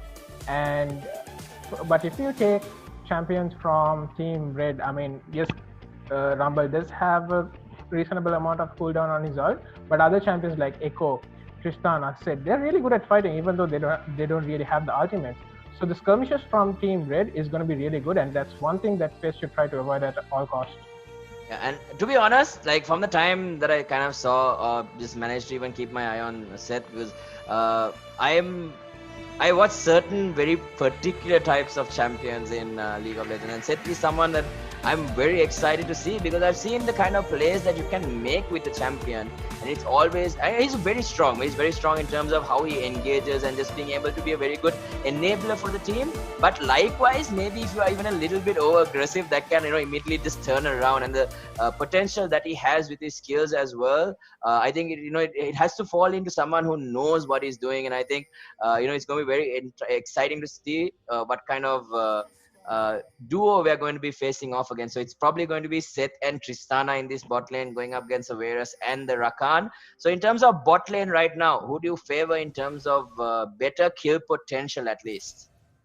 I think since Kratos is going for the non-lethality build. I think he's going for that late game build with the Blade of the Ruin King. So the early game damage is not that going to be high from these battles that they have picked up. But whereas with Seth and Tristan, I think Team Red bot lane has but talking about bot lane, both of the bot lane is going against each other, and I think Fist just comes out ahead in that trade. Yeah, they do get a very nice trade. The Rakan is moving in quite aggressively as well. As you can see, they really want to zone out the side of red right here. There's a little bit of bullying going on, and rightfully so. I mean, they were able to get a decent trade. They're going to be using those healing pots and just try to keep their selves sustained, and a little bit of poke coming in here and there once again. And this time it looks like things might be a little bit more difficult for the side of red in this bottom lane than it was in the previous match. But let's see. Maybe later on into the game, when we do see ganks coming in, there might be some counter plays and we might see a change in the direction. But with that, talking about the Galio versus Rumble mid matchup, it's not something that I've seen too much. So, according to your experience, who comes out better in this lane? I mean, I don't think there's skill potential on each of either one. They're just gonna be clearing the wall. I mean, clearing the waves at all the time, just like the last game. But I think coming into the team fights, it just depends on who uses their ult more effectively. Galio got a huge buff on his ult. Oh, can this be a gank? Galio so does there go is a in. gank actually. Rumble, he does have his flash available, but he's going to be able to just kind of scoot himself out. And he does have really good wave clears that he can use to kind of just push it around. So once he does push out this wave, he can probably recall and then come back if he wants to. But gank averted, and with that, a lot of pressure being averted as well, and a lot of time wasted for the Kindred, because right now the Echo has been farming quite well. Shouldn't be too much of a difference. So looking at the Echo, he's at about 17 CS, while the Kindred is at around 13. But meanwhile, looks like they're just going to be happy. It's still good because Kindred was able to get his first mark off the Scuttle. True. Definitely works out for them. So like that, slowly the pieces are coming together once again, especially with a decent amount of assistance coming in from this bot lane as well. Echo as well, once again, managing to clear out his own Scuttle. Oh, he actually didn't get it. So it looks like he's going to go back for it now. Meanwhile, top lane is going to be the usual, just, both them just kind of exchanging and just getting as much CS as possible. But we'll need to see a play coming in from the Kindred to just kind of put pressure. Oh, does manage to catch out the Tristana, who jumps to safety, and that is going to be once again there's going to be a little bit of trouble right there. But overall, the game seems to be going at a very slow pace. But so, what are you expecting to see in the next few minutes right now, Ash? Oh my God! They just killed off the Tristana. Okay. I mean, I might have been wrong about this phase bot lane. They're just dominating off the right off the bat. Yeah, looks like Seth couldn't really do too much either. So we just missed it, unfortunately, Tristana, because they were able to bait out the jump as well, right? So it was kind of probably still on cooldown. So she didn't probably have it to get out of get out of danger. And that is something that they really abused quite well with the timing. And they are able to get a very, very good payout from that. And with that, they're going to start rotating once again. Galio with the Kindred as well. So seems like they are really happy, and they're putting a lot of pressure on the map right now. They're moving together quite a lot as well, and that is going to be the first dragon to come out. It's going to be the Infernal Drake. So how good is this for the side of NFAs right now? I mean, I love the way FaZe is playing the game right now. They know that there's no point contesting top lane because these Eloys keep pushing, and I love the way how Candy is playing. He wasn't pushing; he was just freezing the lane under his tower because he knew that the Echo is just going to be camping top just like the last game. So they were like being. I mean, even Kindred has a really good scaling factor. So considering that, it's really good that they got off the first dragon as well. Yeah, definitely. I think, it's always going to be really nice if they can get those buffs. And you can see just the posturing, just the way that, like, usually when you go into a lane and you look at it, you just know that, okay, you can see from the way that they're playing on this bottom lane, even though the Varus is sitting at about half HP, you can see just how confidently he's trying to apply pressure, because he knows even if they go on me at this point, I can always turn around and kill someone. And look at the Rakan. Look at the Rakan. He's literally zoning the set and the Tristana by just moving forward. And usually when that happens, it's usually a really bad sign for how things are going in a lane. Yeah, this is mainly because the Red was just applying pressure on the top side. For the last 2-3 minutes, Echo was nowhere near bot. So the Face was able to get the vision on the bot side, and Red bot lane can't walk up front because they don't know any time that Kindred would collapse onto them. Yeah, definitely. So right now the Echo, I mean, it's not too bad. I mean, still quite even. It's just about a 400 goal difference. So anything can still go either way. But it's just the fact that whether this Ilaoi can, kind of pull out all the stops. She is level 6 already. So she does have her ultimate available. And right now they want to clear out Scuttle. We do have a little bit of a collection of champions happening. Echo is on his way as well, looking for a little bit of action. Oh, nice knock up from Rakan again. And Seth misses the... Seth actually misses his pull-in too. So I think Varus is going to get a big lead off this back. I mean, he probably will go for a... yeah, he just... Right off his bat, he just goes to the Billboard Cutlass. That's a very good pickup for him. And... I feel like this, again, Echo is in top lane. This is their game plan, and it depends on how well Candy manages this situation. So there's a huge... I mean, he's a Shen. He's going to be very tanky, and it's going to be very difficult to execute this dive. I mean, at least the Ilaoi needs to be able to poke a little bit, maybe get a little bit, maybe drop him down to at least he needs to be dropped down to about half HP if they want to try and make any sort of play. But Echo is moving around once again, as you can see. But I don't think there's really much that he can do. So maybe he might want to take his chances. Oh, the soul does get pulled down. So Shen will take a little bit of damage from there. But Echo just backs out from the jungle. So yeah, I mean, not too much. He just gets a little bit poked. And now Echo going to start working on He's going to start working on the... I can't remember what it's called. The Rift Herald. Yeah, the Rift Herald. So with that, looks like the Rumble is going to avoid a decent rotation coming in from the side of FaZe. So most of the units here, so we do see the Kindred, who is still only level 6, just getting level 6 right there. So the Galio as well as the Rakan now moving to the top lane to contest, but they are a little bit too late. Galio is in position, but looks like that is going to be a no-go. Just if they were a few seconds earlier, we might have seen an engagement, but with that, they are able to get the Rift Herald. They are able to make that rotation, and they might be able to put a little bit of pressure maybe in the near future with using this Rift Herald. Yeah, I mean, really good pickup from Red there, getting that, converting that top lane pressure into a Rift Herald, because they were losing a lot in the bot side jungle, so they have to make something done up this. And Shen, there's no way that they could diverse Shen, so picking up the Rift Herald definitely is going to help them. And right now, I feel like FaZe just wants to dive bot. I feel like they're moving a lot of people there, and yeah, so it looks like they do really want to try and grab the set. The slow is coming in, and here we go. The jumping coming from the Rakan. The knock-up is there, but the shields are coming out from the set, so a lot of survivability. And with that, it's going to put a lot of pressure and probably force the set all the way back. So it was a nice engage, it was a good poke. But then they should be able to pressure with this as well. Tristana so far not really getting too much out of the lane. Looking at the CS, Tristana's at 60, Varus is at 70, just about a 9 to 10 gold, 9 to 10 CS lead.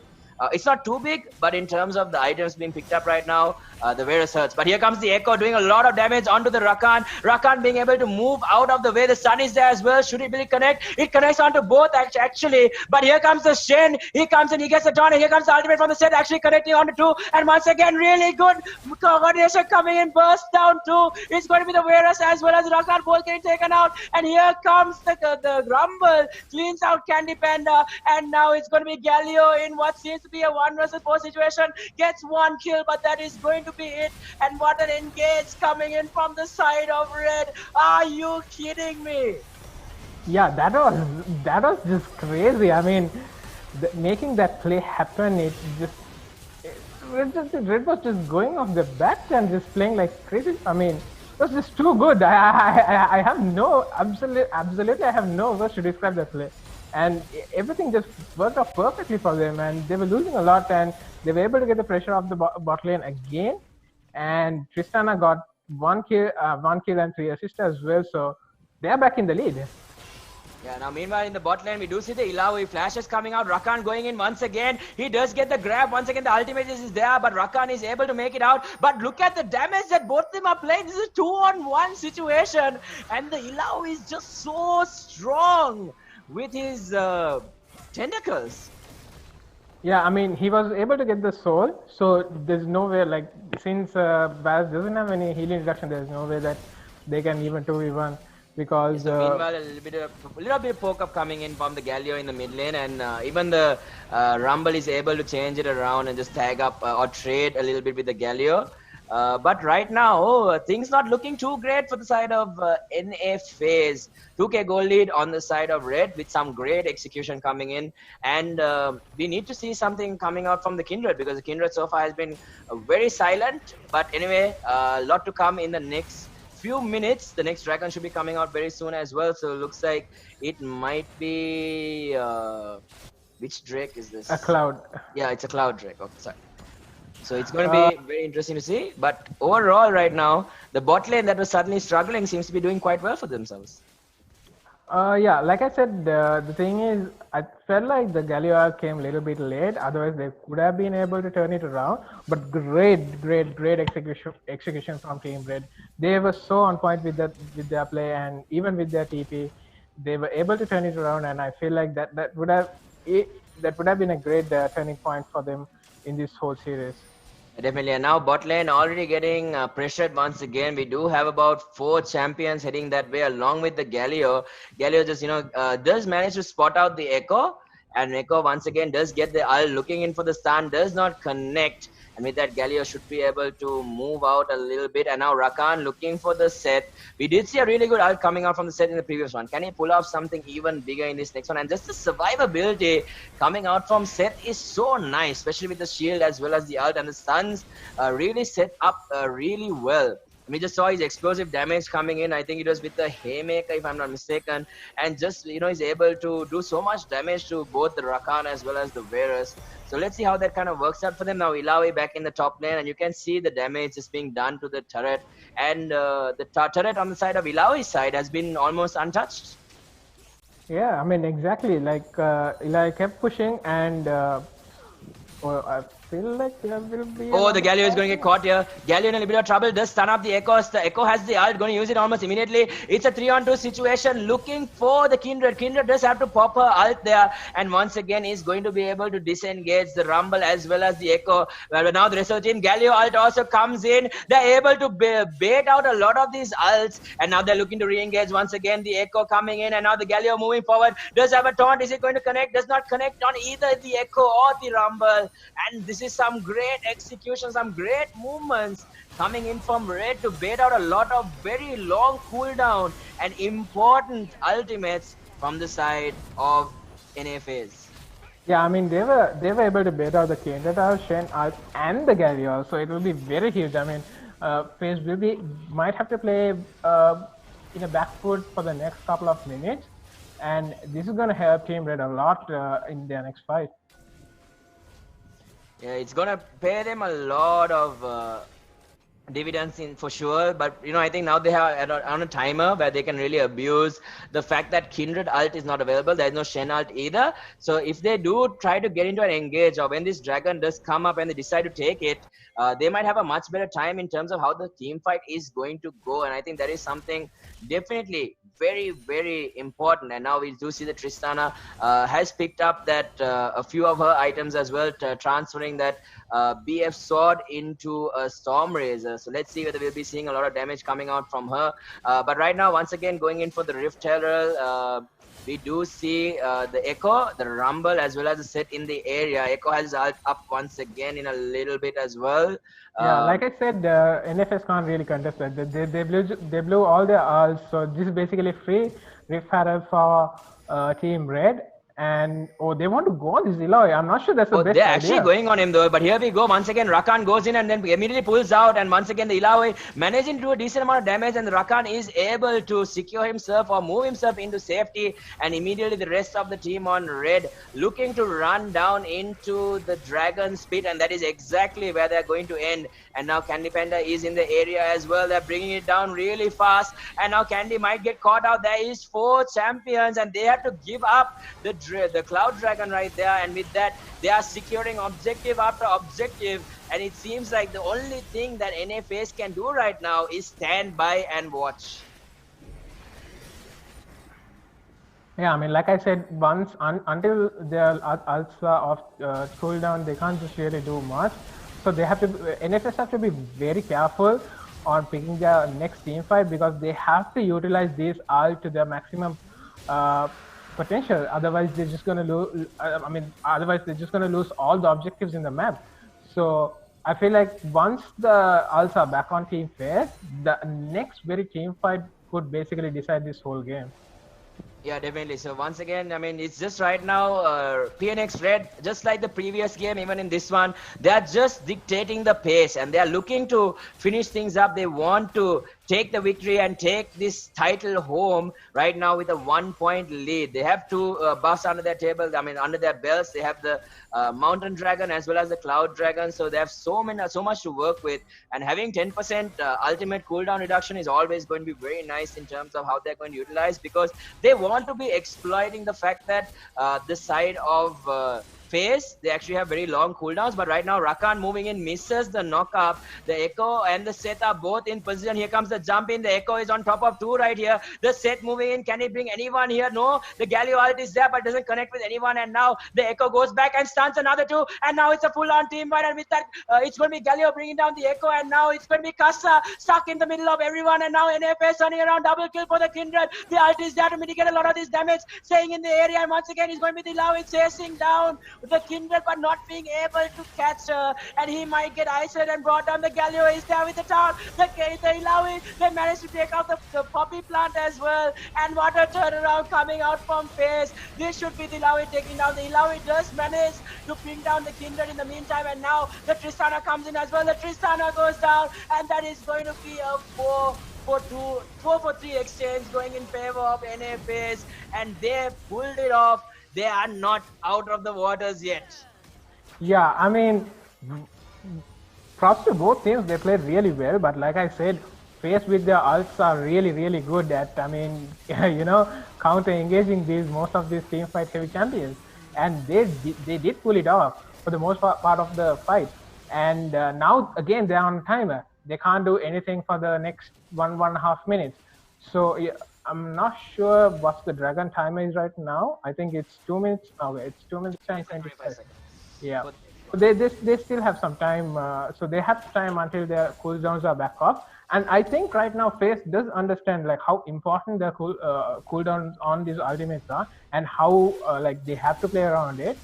So it's a good knockup coming off from Rakan, but I don't think they'll be able to do much. Okay. I mean, really not that they could do from that position, but finally we're seeing some movement coming from the Kindred. Kindred might actually get caught up by the Echo here, and Kindred does manage to get the red buff, but the Echo might get a solo kill right here onto the Kindred. Ult is out. Sayonara. Thank you so much for the money. Thank you so much for the buffs. I'll take that and skedaddle my way out of here. On great solo kill coming out from the Echo right there. Yeah, every time that all these champions use all the champions on phases use their ultimate, Red is just trying to look to punish in that time window. They just want to keep punishing. They just want to get some lead. They want to get some solo kill or an objective. Oh, Flash comes out from Rumble to dodge the Galliot taunt. So like I said, they just want to keep extending their lead somehow or the other. And I feel like since the ultimates are back very soon, we might have another fight in our hand. Yeah, definitely. But look at the pressure coming in from the Tristana in the top lane, just doing chunks and chunks of damage, pushing in those lanes. And you expect Ilaoi to be doing this, and Ilaoi actually has cleared out so much. You look at the bot lane, there's so much pressure being put in by the Ilaoi, and he's just taking so much control. So even though there was a really good team fight coming out from the side of FaZe, it seems like the pace is still being dictated by the side of Red. So we'll see the next Cloud Drake might be coming out in a little bit. So the Cloud Dragon as well. Here comes the engage from the Echo, immediately going to scout out and able to get out. So a little bit of damage coming in from the Galio right there. Pokes.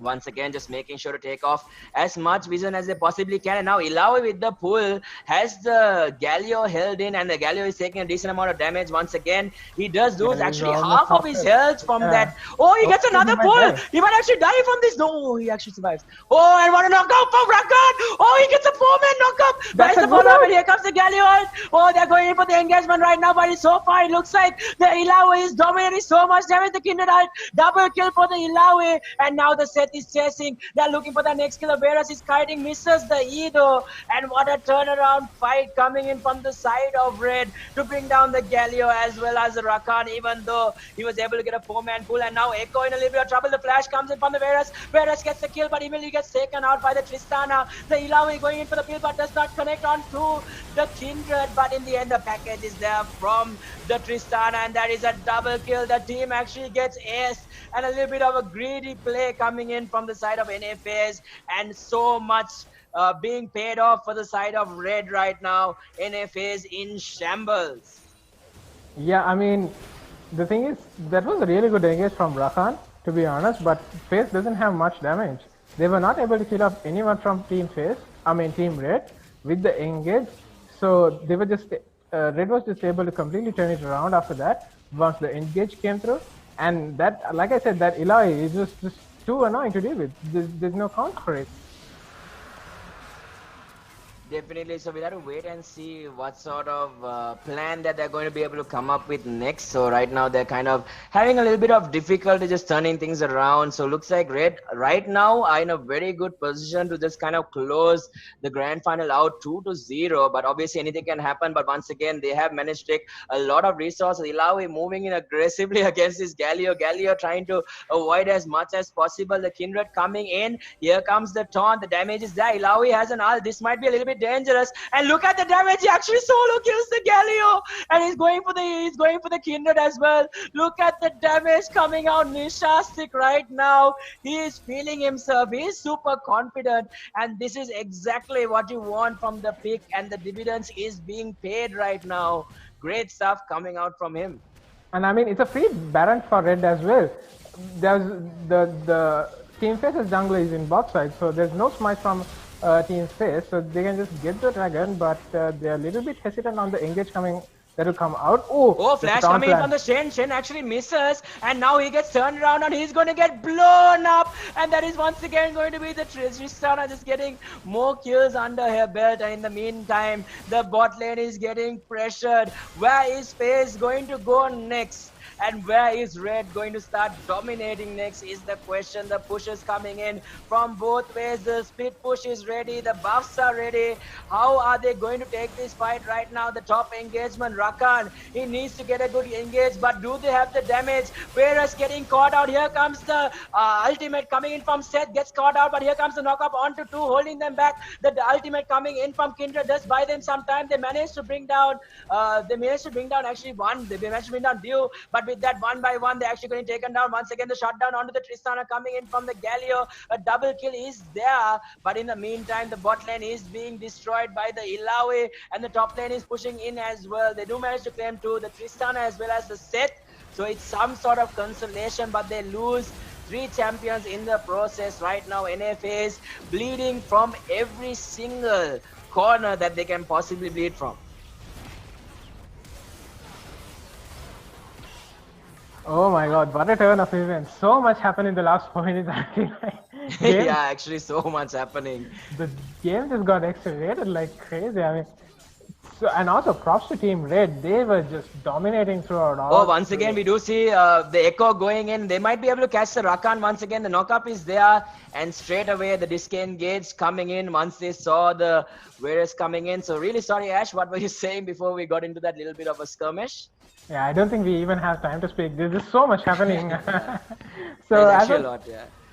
Yeah, as I was saying, Asman, like it's just like props off to Red. I mean, they were able to turn the whole game around. The Illaoi is in a really good spot right now, and even without Illaoi, they can just win the team fights because Phase doesn't do enough damage with their anti team fight comp. So they Red can just right over. Yeah, definitely. They're actually just running them over. It's as if there's this. It just feels like NFAs right now is like this old construction building that's just waiting to be bulldozed over by a wrecking ball, and that's exactly the feeling that we get from watching this game right here. But let's see whether they can pull something off their pocket right there. So the Kindred also just being able to hop over, get a little bit of goals, still be a little bit relevant. But right now it just feels like there isn't too much that they can do in order to kind of bring this game back. I mean, the Illaoi is so strong. The rest of the team is also really strong.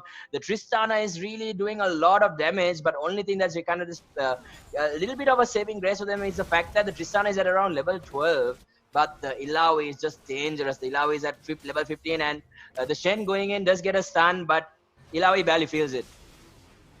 Mid lane, we might see a little bit of an engagement once again in the river, the bottom river, looking in for the next dragon that's about to spawn. But now it looks like the Echo does move in, and with that the disengage is there from the Rakan. The move forward by Tristana, the flash is there as well. Rakan going to try and get out, but the Seth is there to cut him out. And I don't think he's getting out of this. There is no way. The knockup is there onto the Tristana, and the Tristana is going to secure that kill very, very easily. And yeah, meanwhile, in the base, look at what the Illaoi is up to. Exactly. Nishastik is just casually pushing, he's just, hey guys, I'm just going to take the Nexus. Thank you. Yeah, so with that, looks like he is able to clear it out once again, going on to what seems to be the... Oh, he actually grabs the Galio's soul right there, does a decent amount of damage. Galio has to get out of that. The Kindred, nothing much that she can do. Rumble moving forward once again, just spraying away, and Rumble takes so much damage, has to flash out once again, and here comes the Kindred ult to make sure that this Tristana or the Kindred actually stays alive. Galio goes down, Kassa is on a killing spree, and now it's always nice knockup coming in from the Rakan, but the control coming in from Seth. Seth doesn't even use the ultimate yet, and now Shen is left alive. Can he fight to the bitter end? It's going to be two going down right now. It's going to be Rakan as well as the Galio, and this might be game over. It might be Red with their victory. Once again, the Illaoi gets a nice grab. The damage is there. The Kindred just making it to base, and look at the damage coming out from the side of Red. The tower is gone, and now the Varus trying his best to move forward, coming in from Shen. The Rumble, and just lasting with a bare minimum amount of HP, and is Red going to disengage from this point?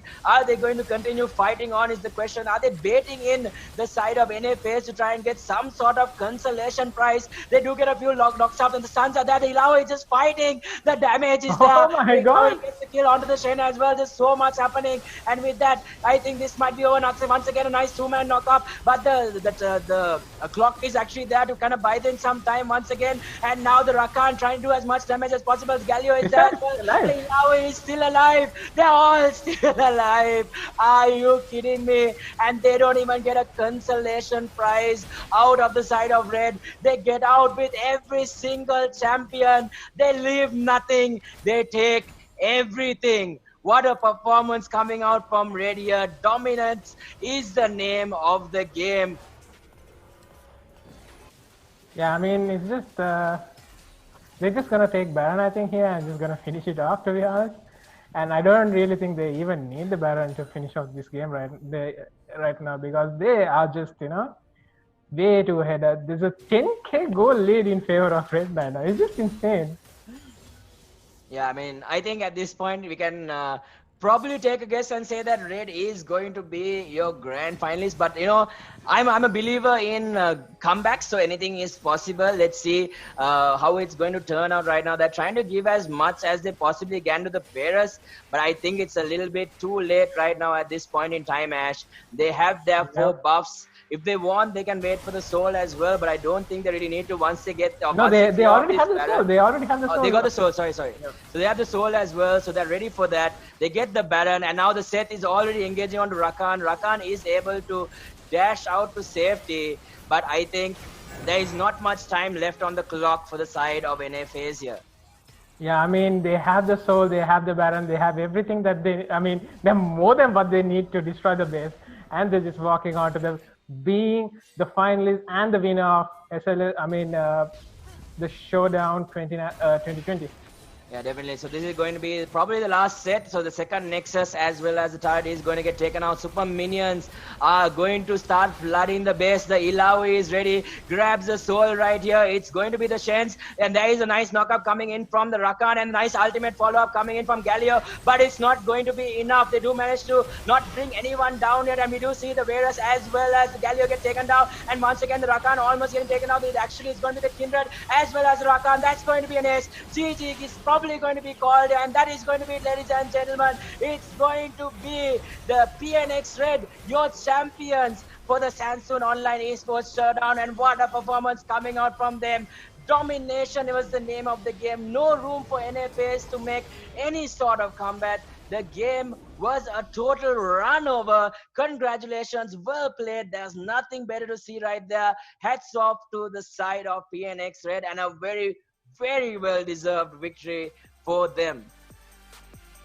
Yeah, I mean, the whole series has been, to be honest, it kind of felt like one-sided because Red was playing so good. They were just so on point on their execution, and they know what the game plan has to be, and they were executing to the point, and they just take the victory right off the bat. Definitely. So I think we also kind of need a little bit of a breather. There was definitely a lot of exciting fights, and we didn't really get too much time to discuss too much about what was going on in the game. But overall, I just think it was the fact that I think Red had a much stronger draft, and they were playing the meta much better than what FaZe was trying to do. I mean, the idea was great, kind of anti-countering, anti-team fight comp, but in the end, you still need damage. You still need to be able to take out champions to get, to get the objectives. So anyway, we'll be able to take a look in a little bit the fire scores right here for League of Legends here during the Samsung Online Esports Showdown.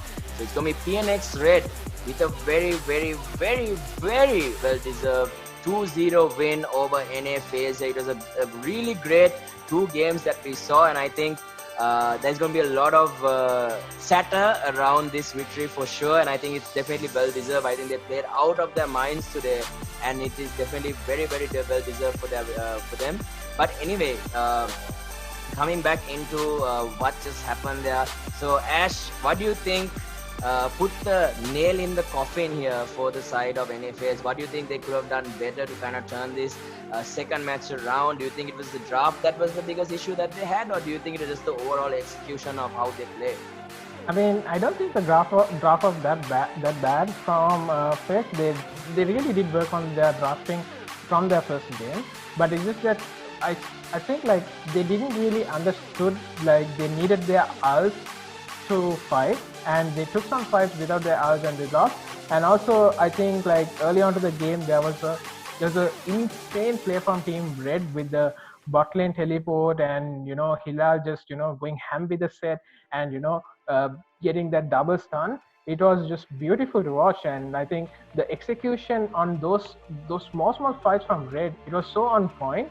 They were able to stack up a lead from that, and when it comes, and Eli was basically left to free farm, and he was also on a really good plays after like 15-20 minutes, and so basically FaZe just came crumbling down. Yeah, really, I think the Ilawi, like you mentioned, I mean, because he wasn't controlled. I mean, the Kindred was very... I mean, there's a lot of movement, but wasn't really getting the results that were needed.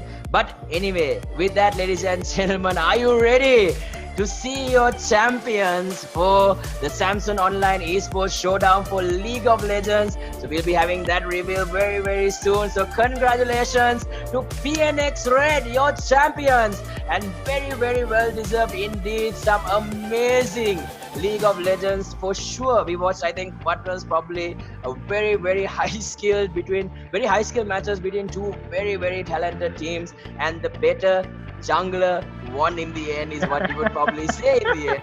But anyway, great stuff coming out from all of these teams. I think the action, the thrills, and the overall build up to this final road is definitely going to be playing a huge part moving forward for both these teams and for every team that took part for sure. So that is going to be something very exciting that we're going to be looking forward to, and I think there is going to be a lot to look forward to in Sri Lankan League of Legends for sure, right, Ash? If I'm not mistaken, I think there's going to be a lot of exciting things coming up in the near future. Definitely, so much exciting things to come over, and we just had to hold down.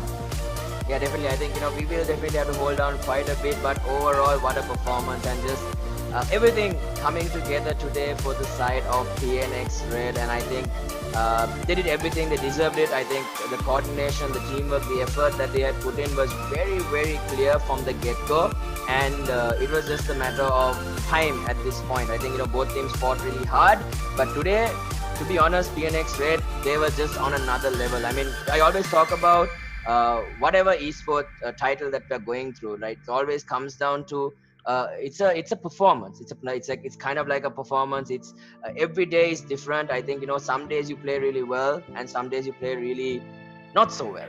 And this is just one of those days where everything seemed to be working out really, really well for the side of Red, and there was no one single player who didn't do the role that he was needed to do. And I think some of them even went further and beyond, and I think that's what definitely came out, because there are just days where right, okay, this is my day, this is the day I'm going to defeat a top team. Today is going to be the day where we become number one. Today is going to be the day where I win all my ranked games. Today is going to be just one of those very positive days, and you could feel it. I think from the time that they started, they were dominating the lanes. They were really focused on what they needed to do. Their roles were very, very well placed. The vision control was on a completely different level. I think that kind of experience can't be found anywhere too much. And the way they've taken their objectives, the way they knew how strong they were in the game, what sort of lead they were building into, and how they could abuse NA FaZe's team comp.